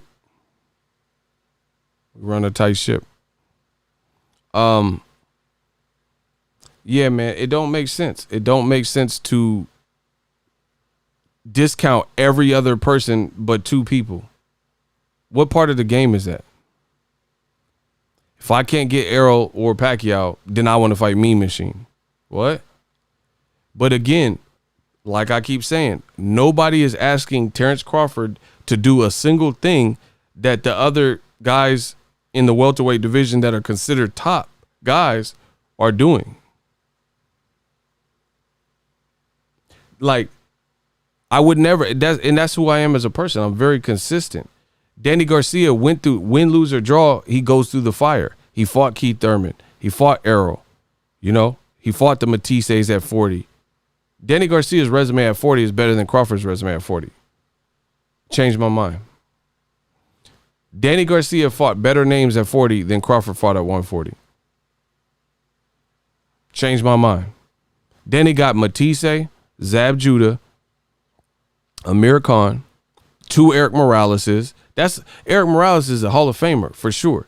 And he fought him and beat him twice. Nate Campbell, Kendall Holt. Danny's resume is killing Crawford at 140. Crawford he became undisputed, but he had a fight in Dongo. Imagine Crawford and Matisse when Matisse was cooking dudes. That would have been a great fight. And if he cooked Matisse in 3 rounds like he did in Dongo, he would get even more credit. It's that simple. Bro, this boxing is not like calculus or trigonometry. It's not really hard to understand these points. The fans are telling you we want a Porter fight, and your promoter saying, no, it's not big enough. But Kell Brook is. Like, it doesn't make sense. There's no way you're going to make that make sense. So what the fans are telling you is you're just discounting it. And we're the ones that would somebody Elijah sent a $2 Cash App. He said for the blender joke. Man, he fought Mean Machine, bro. And that was a mandatory. But Crawford, his mandatory is now Porter. And you're saying we're friends. And Porter just said he's down to fight you. Literally. And then your promoter comes back days later and shuts it down. Listen, I could keep going. We ain't done enough. We ain't done enough. Yo, get the likes up. Get my likes up. Y'all gonna put some respect on my shit. And you know what? I never started really looking deep into this until Crawford's team started saying what they were saying. So I was like, what? Bro, until Crawford's team started saying this stuff, I wasn't even looking too deep into it. I was just like, man, Bud a dope fighter, blah, blah, blah. Crawford here on the show recently. And during our talk, he said that you and him had a conversation. Yeah. He said you guys talked personally. Yeah. My question is, why hasn't then a Crawford versus Porter fight happen? The point in time. This is Shawn Porter talking to Brian Custer. When I called him, it was just before I had gotten it might have been just after I found out that I was going to fight for Miller. When I spoke with Crawford, it was back in maybe early July. Shawn Porter says he talked to Crawford on the phone 30 minutes to an hour before the Formella fight was even signed because he was trying to scrap with Crawford. This is what he had to say. Right around there. And I just, simple conversation. Hey, are we gonna do this or what? What's going on? You know, and then we had our conversation. Basically, he says, "Hey, man, I'm working on something big right now," and I said, "All right, I'm gonna respect that. I'm not gonna step on your toes, man. Make it happen. Whatever it is, make it happen." I don't think at that point in time it was Kell Brook that he was working on, but he said he was working on something big, and the respect that I have for him and also his career. I said, "All right, I'm gonna let you do what you do." I said, "Hey, man, I know they're about to line me up with somebody, and you're better than the dude, and I just wanted to see if we can make it happen." And that's it. You know, simple as that. So Shawn Porter said, "What's good? Are we fighting?" And Crawford says, according to Shawn Porter, on that personal call, he said he respected it, but Terrence Crawford says, "I got something big in the works, so we just gonna head over there and do that." And he's speaking very clear. There's nothing to be confused about. Blah, blah, blah. He says, I talked, and he's saying in this interview, credit to Brian Custer, good interview, and good interview for Shawn. He's not talking with any malice. He says, I respect Crawford. He just told you, I respect Crawford. So I said, okay, you got something big. You know, we just gonna go in a different direction too then. And then he did, came back, got the win, and now he's back into contention for another big fight. Likes up. Let's get the likes up. Boss Red, what up? What up? You know what I mean? So he said he called. He said it wasn't no animosity or nothing. He said he had a call with him. And Crawford said he had something big. So Listen. So you mean to tell me this I got something big in the works, which Crawford maintained the same story. He did it to Brian Custer. He said the same thing to Fight Hub already. So he's telling everybody the same story. I have never heard Terrence Crawford come out and say, nah, Shawn is lying. I ain't never said that. And the Fight Hub rendition of the same story is an older video. The Brian Custer shit just came out yesterday. This is why it's over. It's over. The jig is up because this all is documented, right? So Shawn been running around telling everybody the same story that got the exclusive with him. And he said, hey, you know, I respect it. You got something brewing. Boom, boom, boom. So that's cool. So what was this big thing that Crawford had brewing? Because after this July conversation that Shawn Porter said, he fought Kell Brook. I said he fought Kell Brook. So that's what was so big in brewing that you didn't want the Shawn Porter fight, and now your promoter is saying you don't have time for a Shawn Porter fight because it's not a big fight. He fought Kell Brook. I said he fought Kell Brook. Can you imagine a Boxing Eagle watch party if it wasn't Terrence Crawford versus Kell Brook and it was Terrence Crawford versus Shawn Porter? But he fought Kell Brook. He fought Kell Brook.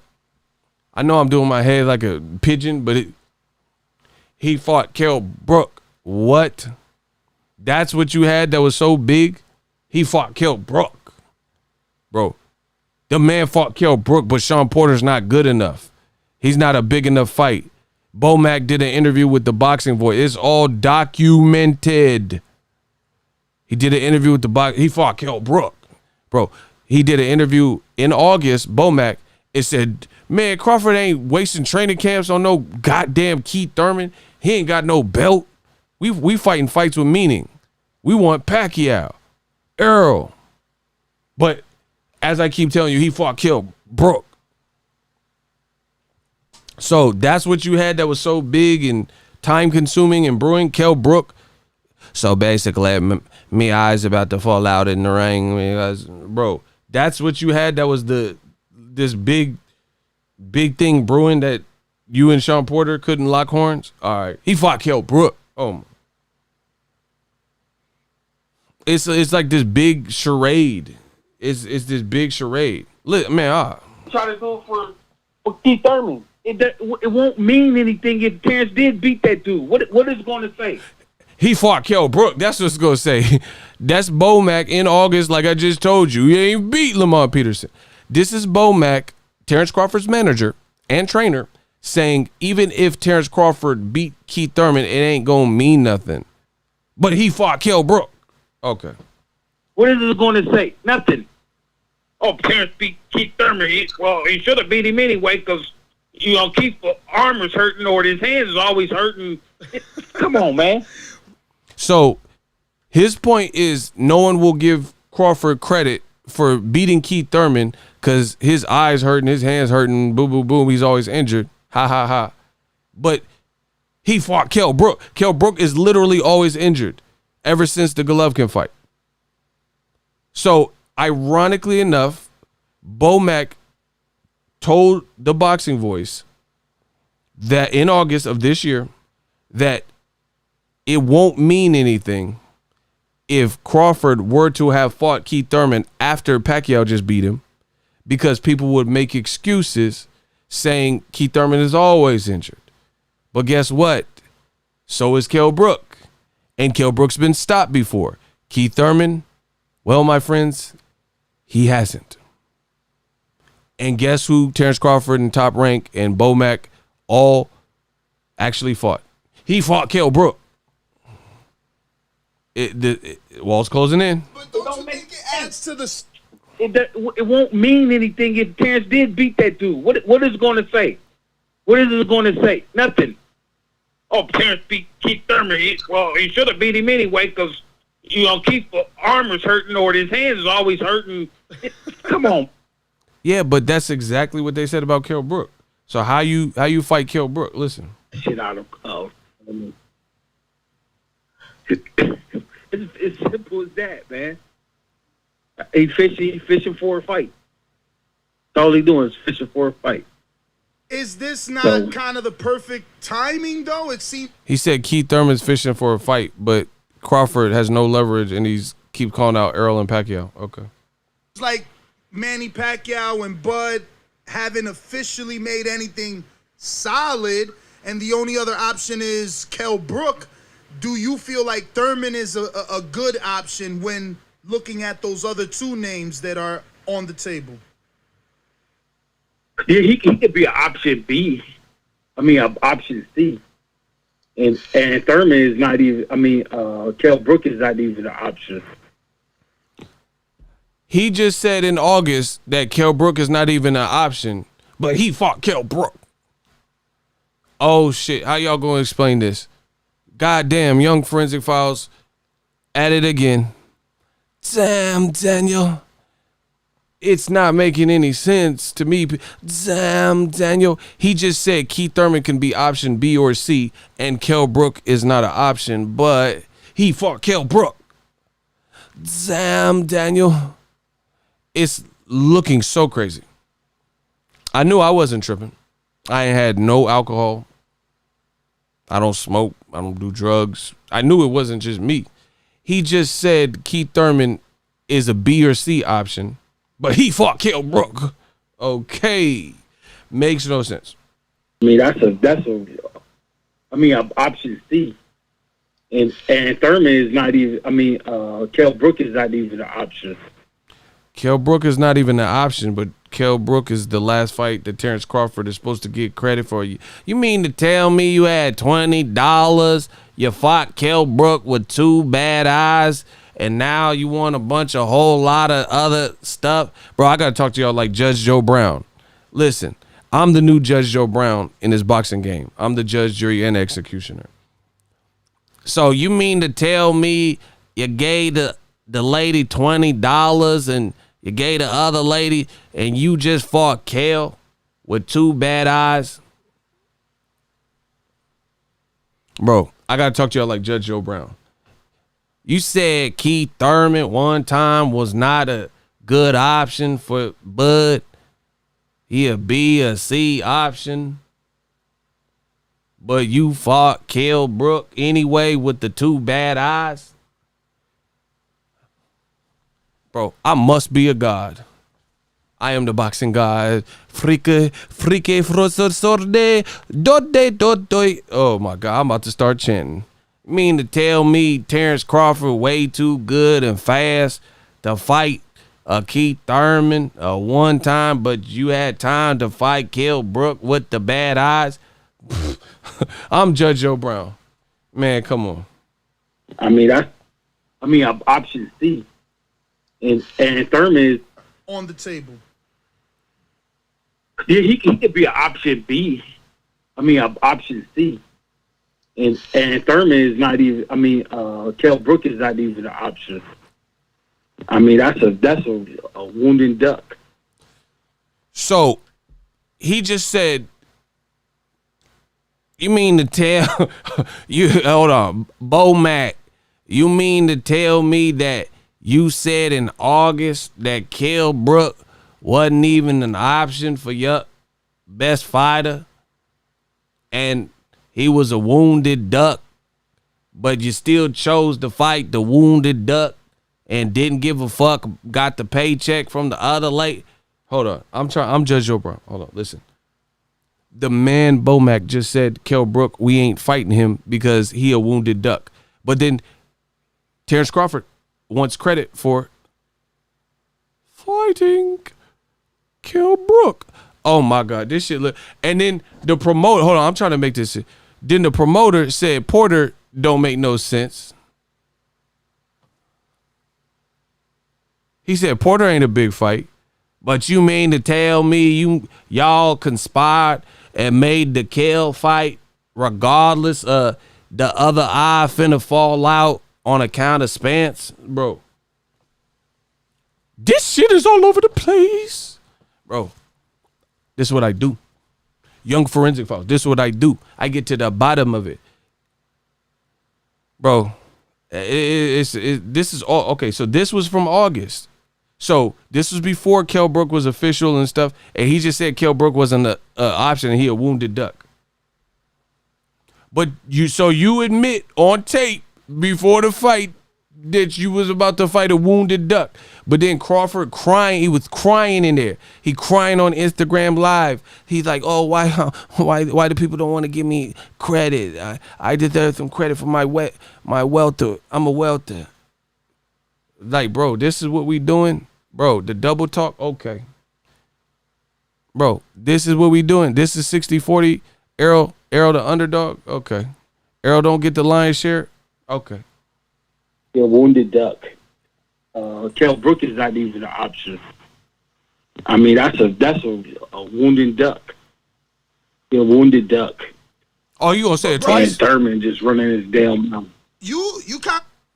You mean to tell me Kell Brook is a wounded duck, but Crawford think he gonna get a whole lot of credit by beating Kell Brook? And he said on tape, why should I not get all the credit and my accolades don't speak for theyself? Isn't that what Crawford said? He said, what these other guys done that I didn't do? That's not what Crawford said? Okay. Bro, you mean to tell me all this duck? I told you, it's over. Crawford said, what they did different that I never did. You know what I mean? Everybody always coming at me. You mean to tell me I got tape on all this shit? I ain't fought nobody. They say I ain't fought nobody. So why you mad? Hold on. Crawford said they say I ain't fought nobody. You mean to tell me you don't know why people say you ain't fought nobody, but your own trainer / manager just said that Kell, the last guy you fought on a rickety card, was a wounded duck, and it said it twice? Pound division. Come on, man. I'm the new judge. And I just be laughing, you know what I mean? Because everybody, the top welterweights in the divisions, you know what I mean, when they say they is. Who y'all got this weekend? No, don't switch subject. Bro. Terrence Crawford case. You know what I mean? You can say what you want. I won the fights that I had to win, you know, against the guys that I had to win against. Exactly, against the guys you had to win against, which ain't Shawn Porter, which ain't the upper echelon. Errol Spence, you know what? He fought Kell Brook. He beat Kell Brook. You know, Shawn Porter ain't beat the top welterweight. Y'all claim. But in my eyes, Shawn Porter didn't fought all the welterweights there is to fight, but Terrence Crawford. Shawn Porter is another one that, you know, came up short in a lot of fights. Well, a few fights. Shawn Porter came up short in a lot of fights, but he has close losses in all of his losses. Errol Spence, you know, his loss to Keith Thurman and to Kell Brook. But Kell Brook has actually been stopped. That's what you want. You mean to tell me that Shawn Porter had a lot of fights and a lot of losses, but Kell been stopped twice before he got to you? So how you gonna say Shawn Porter had a lot of losses and the Kell Brook, Keith Thurman, and the Errol fights were all extremely close, where some people thought he even won, like the Keith fights and stuff, but you want credit for Kell Brook, and your own trainer and manager just said he a wounded duck before you fought him. But he made him close. You know, Thurman, he fought quite a few welterweights in the division. But when we talking, you know, the number one guy in the division, you know, we got to be talking about Terrence Crawford, man. So how do we get there? You just talked about who Errol fought, and Danny, and Shawn Porter made his fights close, and Keith Thurman fought quite a few, and then you just anointed yourself the best. Moving up, doing my thing. Why would Spence about to fight Saturday? How me and Spence gonna fight? That don't even make sense. See, That's what I be talking about.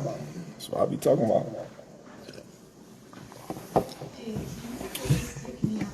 I want that fight though. That's one fight that I really want. Spence and Pacquiao. Them the two fights that I really want. That I really be looking forward to in the near future. I really want Spence. I don't care. I really like I told people, I really don't care if that fight happened or not no more. Mm-hmm. I used to be all up on that fight, you know what I mean? But the way things have been going these last couple of years, it just rubbed off on me. I don't care about it no more. Yeah. You know what I mean? If we fight, we fight. If we don't, we don't. I'm not the one that.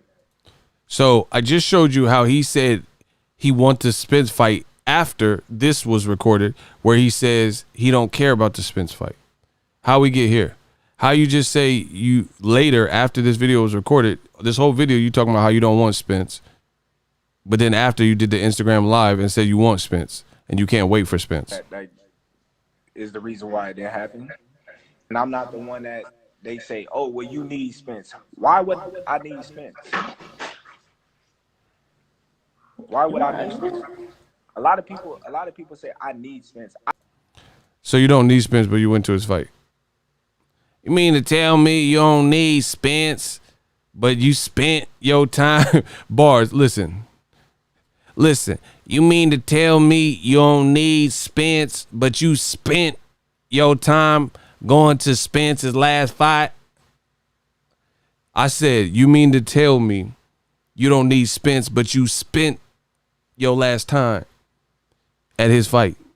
Spent. Oh my gosh, bars. Man, I'm the kid with the most bars. This is why Spence said this.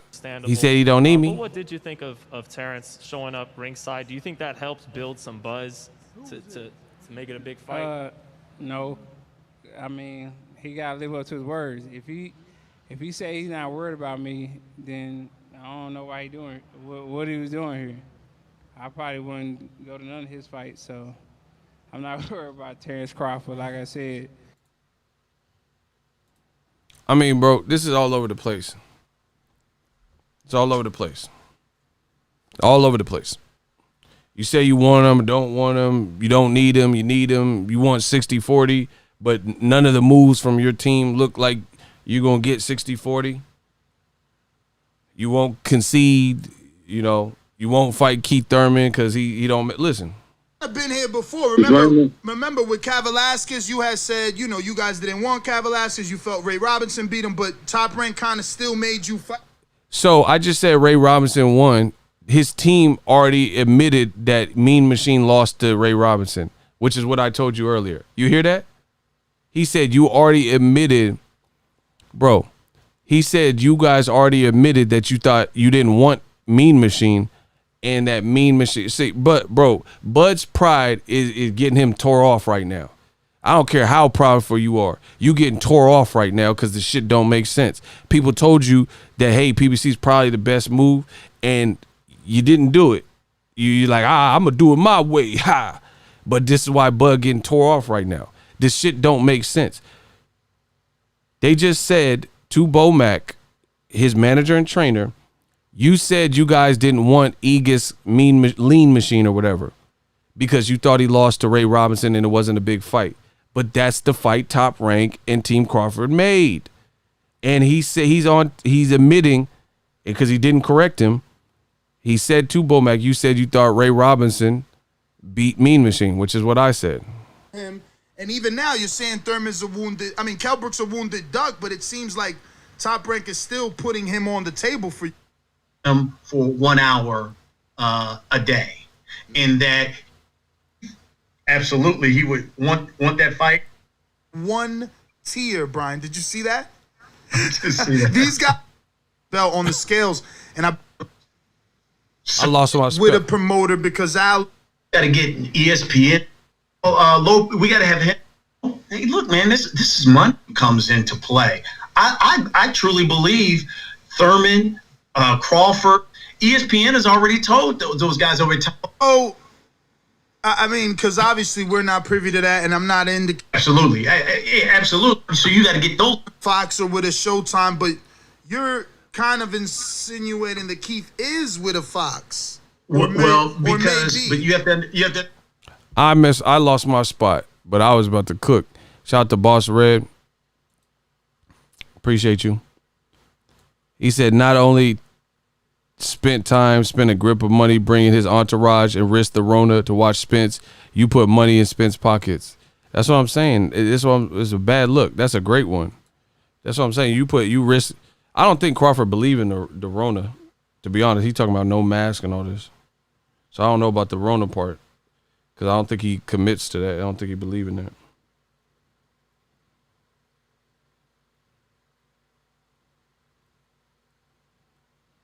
He would be confined to the room and But he has his own. I don't know, man. We had him and his father. ESPN has already told. Congratulations. Finger finger and it. Want to be the undisputed. Nothing else really to accomplish, but those Al Heyman fighters and shit, and he wasn't getting closer to the end of the career. Now he's getting closer to the end of the career because he have nothing else really to accomplish. But Bomac said in August Crawford's getting close to the end of his career. So this is sounding weird. Like he feels like they wanted like warm up fights until the big one. Listen, those last couple fights and shit that he won't. So of course he gonna throw those guys on the chopping block and shit. So now I'm 30, about to be 33 years old, and I'm fighting for my legacy. I want to be the undisputed 147-pound champion. So guess what? I want that one, and I want that one. And he just said it many times and shit. Now, Keith had the belt. If he had the belt, he gonna point at him too. he said if Keith had the belt, he'd point at him too. Nobody you fought had a belt at welterweight but Jeff Horn. What is in the water in Omaha, bro? They keep saying Keith don't have a belt, Porter don't have a belt. True, they don't. But nobody you're fighting outside of Jeff Horn at welterweight has a belt. That's a straw man argument. You aren't fighting anybody with the belt. You didn't unify. You didn't get the Errol Spence fight. You didn't fight Keith Thurman when he had the belt. You didn't fight Porter when he had the belt. You haven't fought Errol. So nobody you're fighting has a belt. But you're still fighting Mean Machine and Dr. Giggles and shit. Man, come on. How many times y'all heard when Keith had his belt? How many times you heard Bud say, I want to fight him? How many times you done heard that? Now he ain't got no belt, so he's irrelevant now. You know? He said Keith Thurman ain't got no belt, so he's irrelevant now. But again, so Jose Benavidez is relevant, and he got shot in the leg, and he had 2 fights in 27 months. Mean Machine, who you guys believe, you guys being Crawford's team, they said this on this telecast, got beat by Ray Robinson, so that's relevant. But Porter and Keith Thurman, because they lost belts, we're gonna hold that against them. Man, come on, bro. Saying, oh, you a good big ass 47-pounder. Okay, that's nice and fine. See, look, it sounded like some other stuff. He said because Keith Thurman, oh, you a good big ass welterweight. What does that have to do with that? It's like he told on himself. Listen, now he ain't got no belt, so he's irrelevant now. You know what I'm saying? Oh, you a good big ass 47-pounder. Okay, that's nice and fine and dandy. He did a little bit in the division and shit, but he got knocked off by the old man, and so. Bro, this is like gibberish. He said he got knocked off by an old man. Keith Thurman literally lost via split or majority decision. What are we talking about? And he got knocked off by an old man, but you're calling out Pacquiao saying you want to fight that same old man? Looking a little bit shaky. Oh, old man took his spot, so what Terrence say? Well, I want the old man now. And I still want that little young buck right there, too. You know what I'm saying? I'm going to knock all y'all off and shit. It's real simple. You keep asking the same old questions, I'm going to keep saying the same old answer. Girl, you see him on the phone. You know what I'm saying? All this going back here's my question, B. and it'd be great for the division. Here's my question. Check it out. If you can't get the Manny Pacquiao deal done, what does Terrence do? Because the last time I spoke with him, he told me, hey, if he doesn't fight this year, he doesn't fight this year. He's going to wait. So if you don't, and Manny chooses someone else, what does Terrence do? Hey, listen. What I'm gonna tell you what Terrence gonna do. He's gonna do the same thing he told you he was gonna do. If he ain't gonna fight, he ain't gonna fight. Fuck. That's it. He said if he ain't gonna fight, he ain't gonna fight. F it. That's it. But he did fight, and he fought Kell Brook. Bro, he said if he can't get the Pacquiao fight, he's gonna do what he said he did. F it, not fight. But he did fight, and it was against Kell Brook. Oh man, this is bad. It's just as simple as that. You know, but I will tell you this. I will tell you. Listen. The fight is trying to be made. Manny wants to fight Terrence. Terrence wants to fight Manny. Bob knows that. Bob is doing everything that he can to get this fight made with those guys over in Qatar. Now it's a little bit tug of war going on and shit. But let's keep our fingers crossed and shit. Let's just keep our fingers crossed that the fight get made. If it don't get made, Terrence ain't gonna fight this year, and don't let that present itself that's gonna be meaningful for Terrence and for his career. Then he just set out until something come up. It's real. He said it's real simple. Crawford, if he can't get the Pacquiao fight, he'll sit up. He'll sit out until something meaningful comes. But you fought Kell Brook. Oh, this is bad, bro. This is bad. You fought Kell Brook. So that was meaningful. So Team Crawford keeps saying, fingers crossed, we about to fight Pacquiao. You've been saying that for years. Your promoter been saying that for years. The Pacquiao fight ain't never happened. Bob Arum already said this. Man, I'm killing y'all. We made USAA insurance Bro, for veterans. I'm killing y'all. When a hailstorm. Listen. For now in this position, who's the?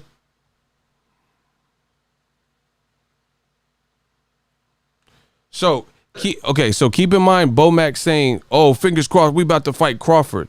That was after, in August, Bob Arum said this in March, right before the pandemic hit.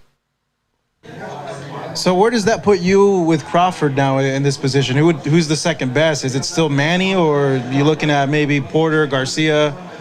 Manny Pacquiao won't fight him. Huh? What'd he say? Huh? What'd he say? Did y'all hear that? Y'all heard that? Huh? What'd he say? He said Manny Pacquiao won't fight him. Y'all heard it? Maybe it's just me. Hold on. Let me rewind it. Maybe I'm hearing You things. said you don't want Manny to fight him either. Listen, maybe I'm hearing stuff. So where does that put you with Crawford now in this position? Who's the second best? Is it still Manny, or are you looking at maybe Porter, Garcia? Manny Pacquiao won't fight him. Huh? Because. Well, you said you don't want Manny to fight him either. Well, yeah, I don't want Manny to fight him because it's a devastation, and I still have a sore spot for me. Huh? Bob Arum said, I don't want Manny Pacquiao to fight him. He ain't gonna fight him. I don't want him to fight Pacquiao because it's devastation. Huh? Okay. Manny. And guys like Shawn Gibbons and so forth don't want Manny to fight him because they feel the same way. Right? So Shawn Gibbons of Manny Pacquiao Promotions don't want Manny to fight him because they feel the same way, that he'll get devastated by Crawford. Huh? You know, so rule out a Pacquiao fight. Huh? He said rule out a Pacquiao fight. Y'all heard that? Every day, we put our lives on the line. So He many said other workers are having to do the same. We can all. It's real simple. It's to fight. He said rule out a Pacquiao fight? Okay. No, but I will tell you this. Keep in mind, this is a couple months after Bob Arum just said rule out a Pacquiao fight. Pacquiao won't fight him. Shawn Gibbons of Mayweather, of Manny Pacquiao Promotions, they don't want that fight. And after that, Bomac said this. The fight is trying to be made. Manny wants to fight Terrence. Terrence wants, but I will. Bomac just said Manny wants to fight Terrence, but months before the pandemic started, I just let you listen to it. Bob Arum said that Manny won't fight him. He said Shawn Gibbons, who's like the president of Manny Pacquiao Promotions and advisor, he said he wouldn't allow the fight because it'd be a devastation. He said rule out, before the pandemic, Bob Arum said rule out a Pacquiao fight. But then Bomac just told the Boxing Voice, Bob Arum's doing everything he can trying to make the Pacquiao fight. Okay. Tell you what Terrence gonna do. He gonna do the same thing he told you he was gonna do. If he ain't gonna fight, he ain't gonna fight. Fuck. That's it. It's just as simple as that. You know. But I will tell you this. I will tell you, the fight is trying to be made. Manny wants to fight Terrence. Terrence wants to fight Manny. Bob knows that. Bob is doing everything that he can to get this fight made with those guys over in Qatar. Now it's a little bit tug of war going on and shit, but let's keep our fingers crossed and shit. Let's just keep our fingers crossed that the fight get made. If it don't get made, Terrence ain't gonna fight this year, and don't let that present itself that's gonna be meaningful for Terrence and for his career. Then he just set out until something come up. He said Crawford will set out if they can't get the Pacquiao fight. But he didn't set out. He fought Mean Machine. Oh, wow. Oh, wow. And this is Crawford's manager and trainer, Bomac, who I've talked to in an interview. But the story looking crazy, bruh. Bob Arum said before, that's what I told you. Bob Arum said before the pandemic even was known about in America, Manny won't fight him. Rule out Manny Pacquiao. Manny Pacquiao, Shawn Gibbons, guys like that, basically Team Pacquiao won't let him fight Crawford because it's a devastation. But I'm supposed to believe that Manny wants to fight because Bob Arum later said that he wants to fight with no proof, and Manny was going to fight him in Qatar, and oh shucks, last minute it just fell apart. What a quinky dink. Man, come on. So simple, y'all. If the man say he don't want to fight, he don't want to fight. I can't make you fight. He just got a mind of his own. He ain't 9 to 10 years old no more. While I tell him get there. And you own your own gym, and then you're. Now we know what we talk about. We talk about this shit all the time. And I'm gonna tell you what Terrence say. Why would I want to waste my time on that dude right there? But that dude wasn't trying to waste his time on me when he had a belt.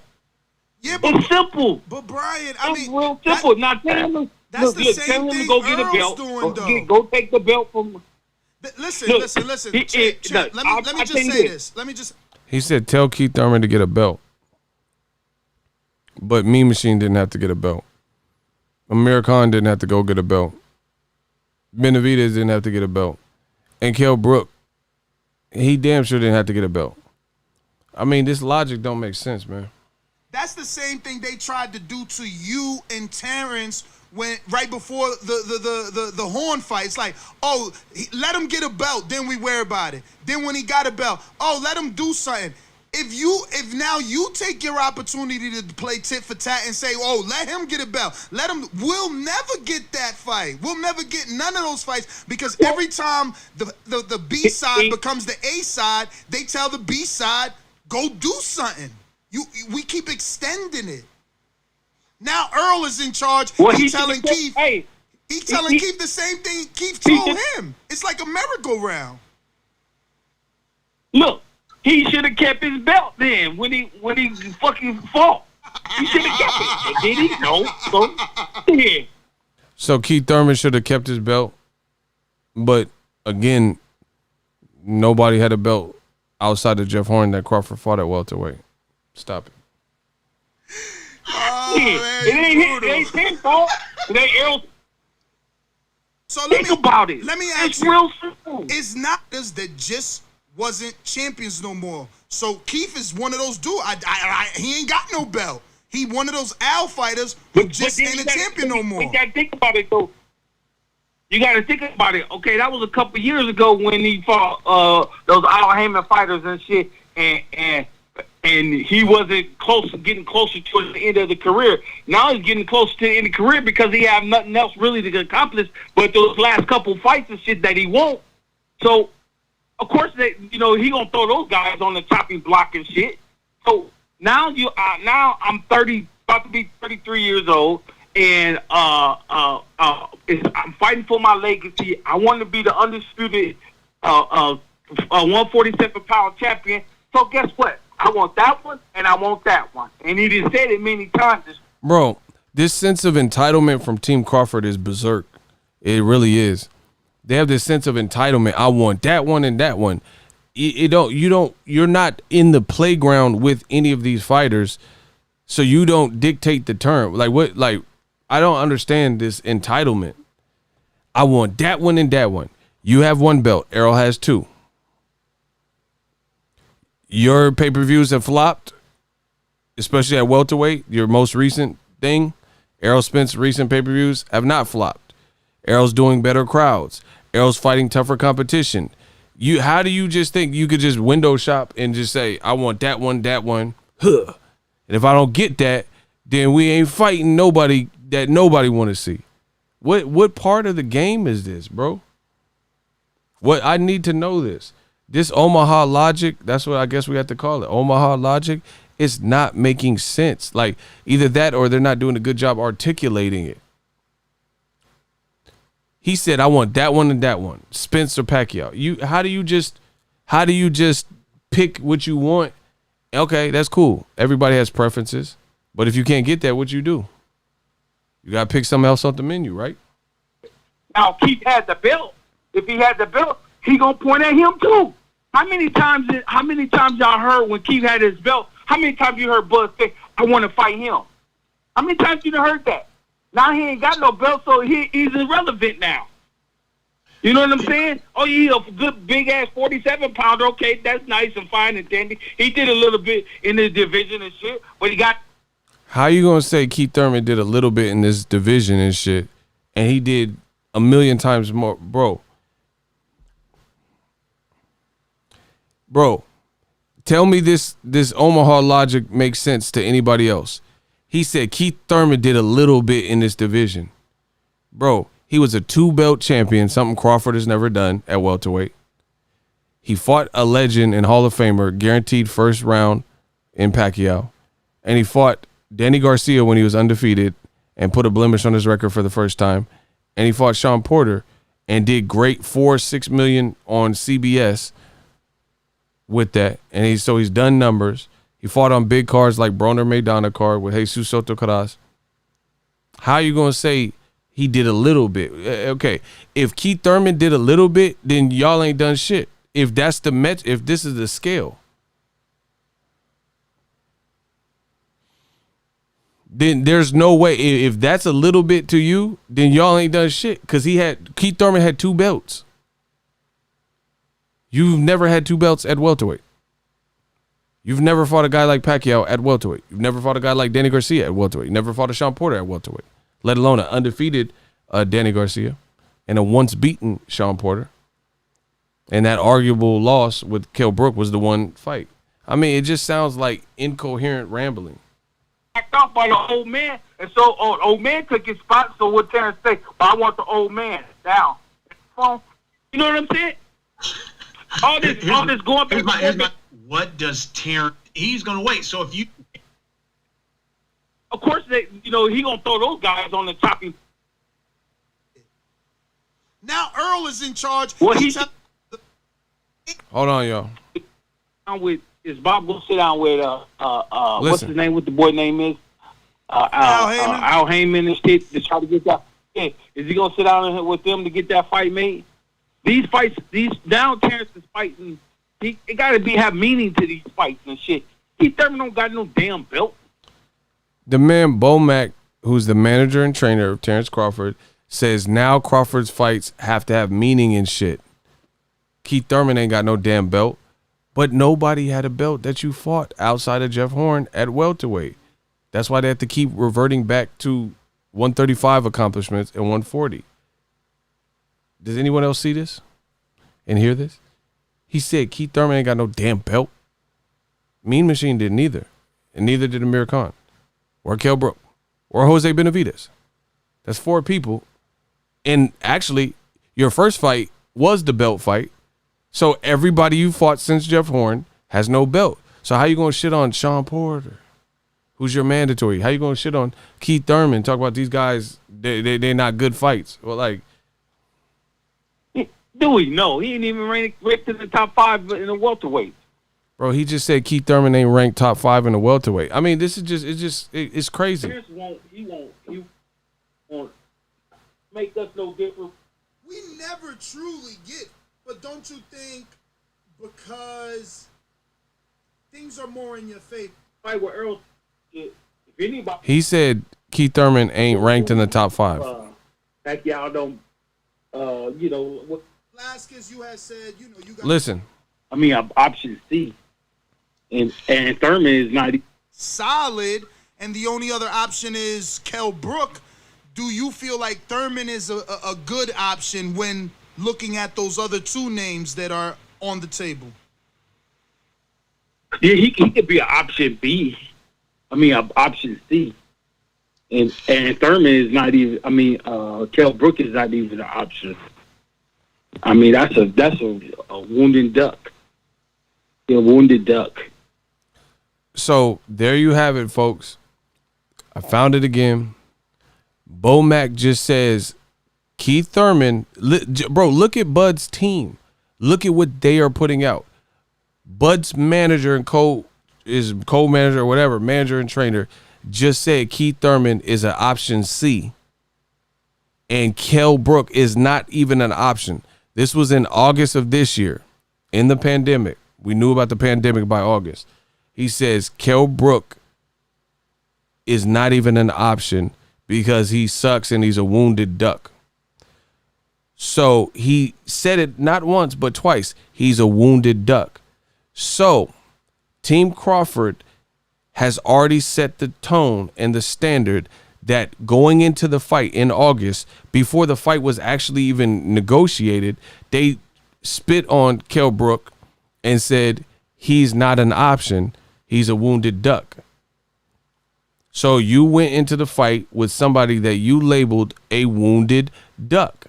So why is Crawford crying on the Instagram lives about not getting props for his fight when his very own manager and trainer just said his last opponent, which some would even argue is the best name on his whole entire resume in all weight classes, and you just called the man a wounded duck? So you say, oh, you haters don't want to give me any credit after my performances. Your own manager said he's a wounded duck. So guess what? That's why the walls are closing in. Shawn Porter's not a wounded duck.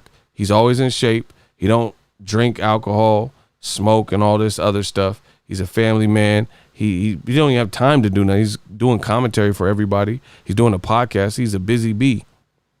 So now, before you get to Arrow, don't fight a wounded duck. You'll get credit, period. Your own manager just called your last opponent before you fought him, said he wasn't an option, which turned out to be a lie because you fought him.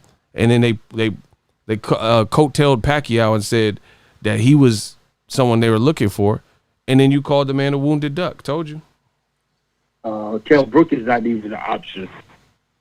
I mean, that's a wounded duck. A wounded duck.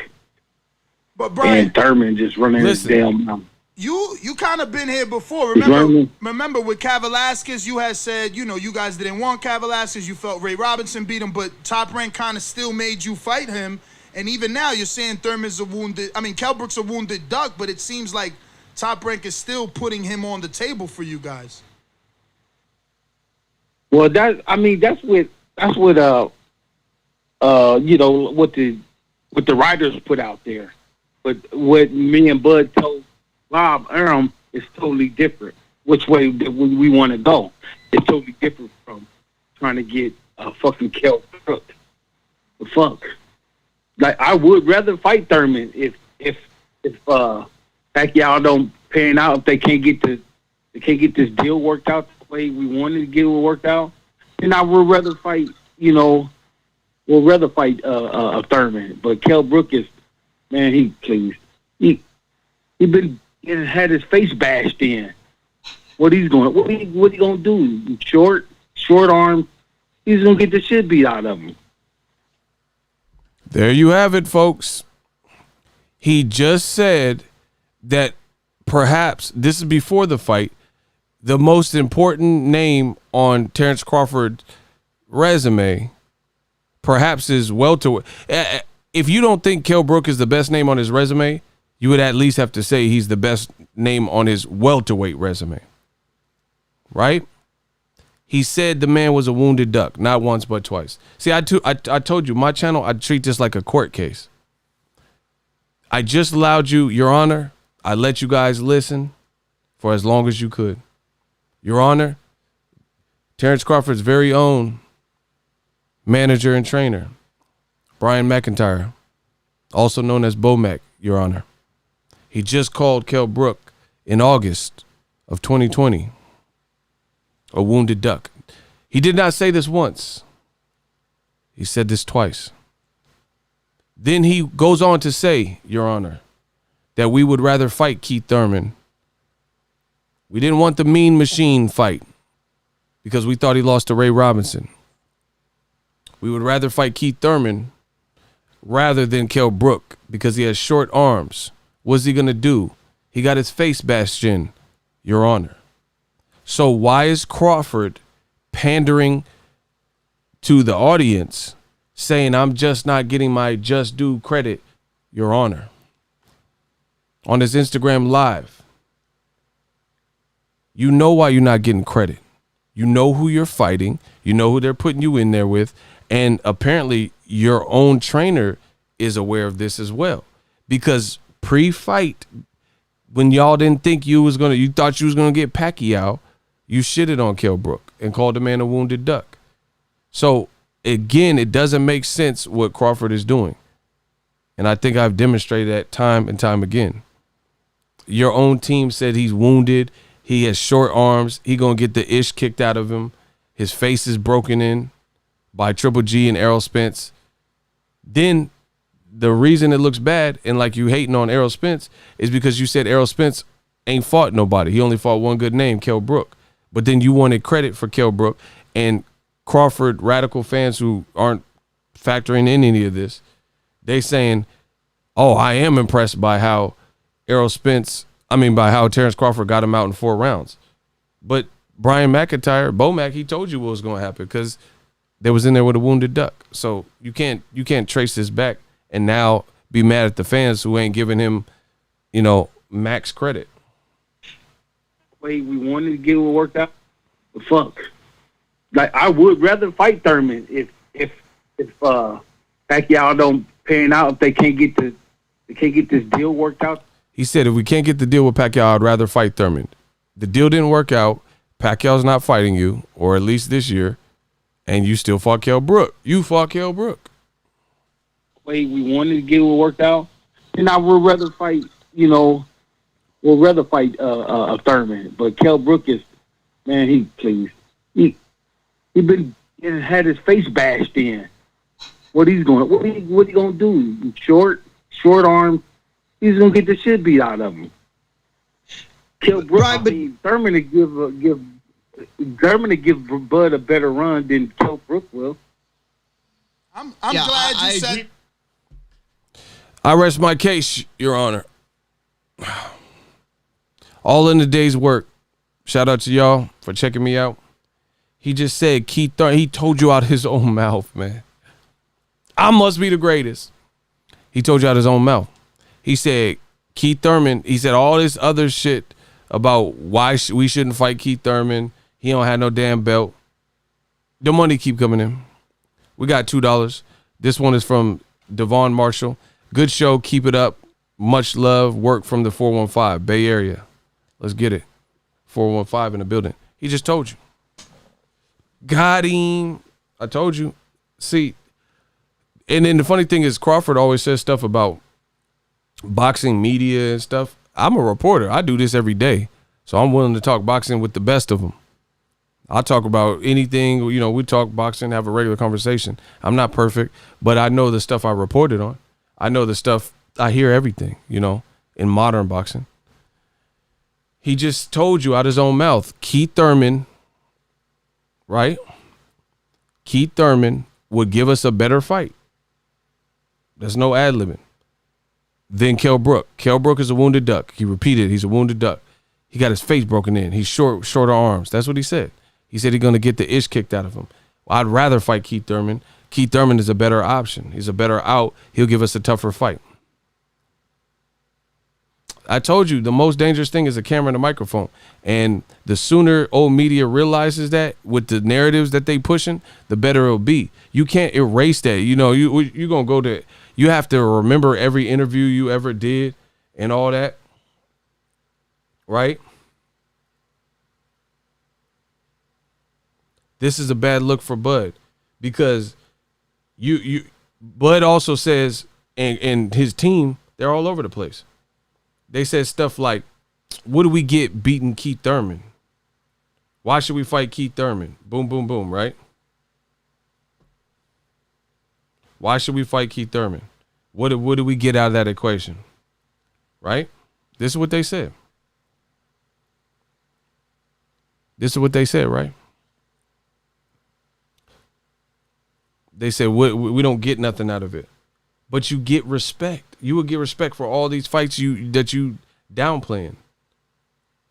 So it's like the jig is up, man. None of this stuff that is being stated makes sense. None of this stuff makes sense.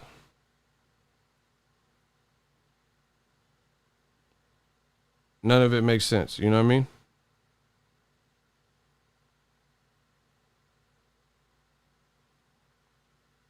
People want to see good fights. Shawn Porter's your mandatory. That's a good fight. Keith Thurman called you out. That's a good fight. It's not. Why is it only Errol? Why is it only Errol? If you don't get Errol or Pacquiao, then what? No other good fights can happen. But you're on tape saying you didn't want Omar. Mean Machine. Shout out to my dude Omar. He back in the chat. He said he feel like Tupac out on bail, fresh out of jail. We blocked him. I don't know what happened, but he got blocked. But we had a talk and he back in there. Shout out to Omar. But in true ego fashion, I told you I come to work. This ain't no game. This is what I do. I come to put in work. Y'all said not a good look. What you think about this? Ego Valley. Yeah. Fight Hub TV. January 7th, 2019. What's that say? Coach Bomack, quote, Keith Thurman would be the most challenging fight for Terrence Crawford. God damn.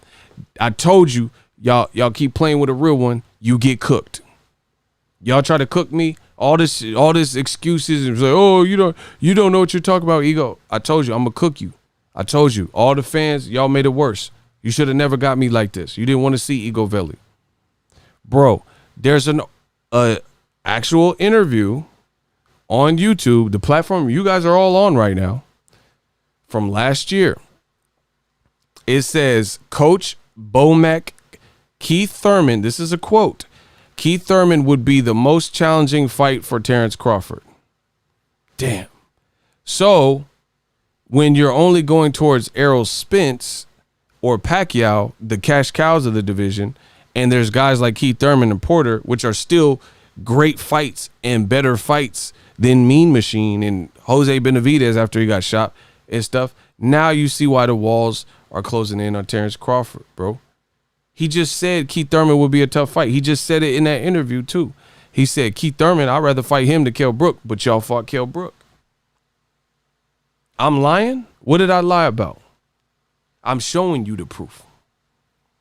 Terrence Crawford's team just said in August of this year they would rather fight Keith Thurman, who was calling them out, even though they spent the rest of that show, that podcast, dissing Keith Thurman and saying he don't have no belt and this and that. But Brian McIntyre, Bomack, admitted that they would rather fight Keith Thurman. They would rather fight him as opposed to the guy that Crawford actually fought, which is Kell Brook. And then Terrence Crawford is acting befuddled why he's not getting the full credit for beating Kell Brook in the condition and the year you fought him. But his manager and coach got an interview saying Keith Thurman he believes would be the most challenging fight for Bud. Maybe that's why Bomac said that Keith Thurman is a big ass heavyweight on that clip that I just played for you. And maybe that's why Bomac said that Keith Thurman is now irrelevant and is writing him off completely. Maybe it's because he don't have a belt and they know it's just a difficult fight. I don't know. But that's what it's seeming like. I don't know, man. Ego, they think we ain't paying attention. Apparently. And see, on my channel, I keep it. Shout out to my guy, Omar. Omar sent a $5 cash out. He said, $5 for a pack of Haribo gummy bears, sir. Shout out to the boy, Omar. Let's get it. Yeah, Omar back in the mix. Bro, and now you can see why this is not a good look for Terrence Crawford, bro. It's cool. You want to fight Errol? He's the big fish. If you can't get that, Pacquiao's probably not going to fight you. Then there should be nothing wrong with the Porter or or Keith Thurman versus Crawford. You know?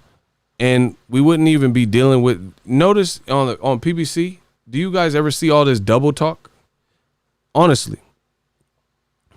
Ask yourself that question. All the double talk that you're seeing, do you see it on PBC? All the double talk you're seeing, do you see it on PBC? Like Bob Arum saying that Danny Garcia is not a real fight for Terrence Crawford, but then I played the clip where he says you got to consider Danny Garcia an option for Terrence Crawford, and then the fight is never made. It's the same charade. It's the same charade, bro. How long do you think you can pull the same magic trick? Shout out to Lamar. We got a $1 cash app. Appreciate you. No, oh, he said it adds up. Oh, absolutely. Much love. Lamar Middlebrook.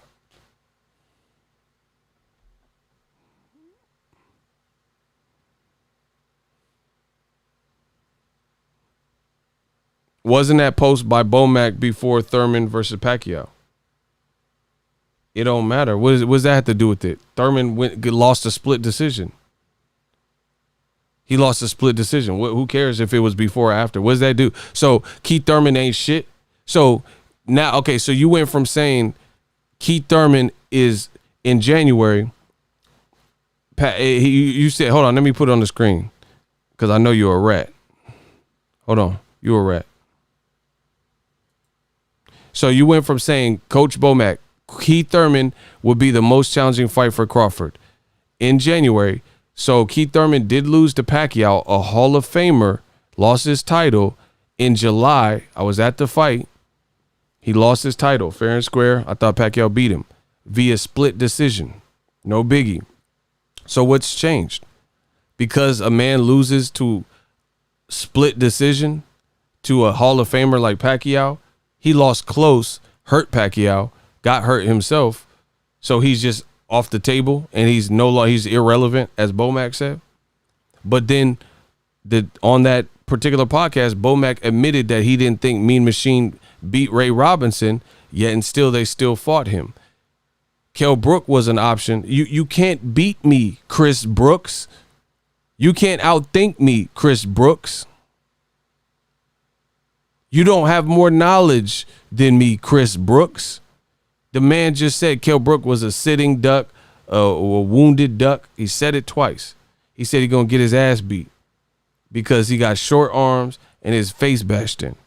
So you can't convince me that Keith Thurman and Porter are any worse than those names that have already fit the bill. So whether Arum or Top Rank or ESPN don't want to pay him or pay these guys or whatever they got it going on, it's a bad look because maybe they don't want to pay Crawford and have to pay Keith Thurman. But whatever their situation is, it's a bad look. So Crawford, let me get this straight. Crawford's promoters throwing him on the bus saying he losing money on him. Could have bought him a house, a nice little house. Bomac was double talking and said Keith Thurman don't mean nothing and he's irrelevant because he lost his belt. But he said they wouldn't fight Kell Brook. He's not even an option, but they fought Kell Brook. I mean, come on, bro. It's all over the place. They keep telling you about, Crawford may fight Danny Garcia and Broner and whoever else, Pacquiao, and none of it's happening. Y'all got cooked. I'm out. Holla at the boy, we working.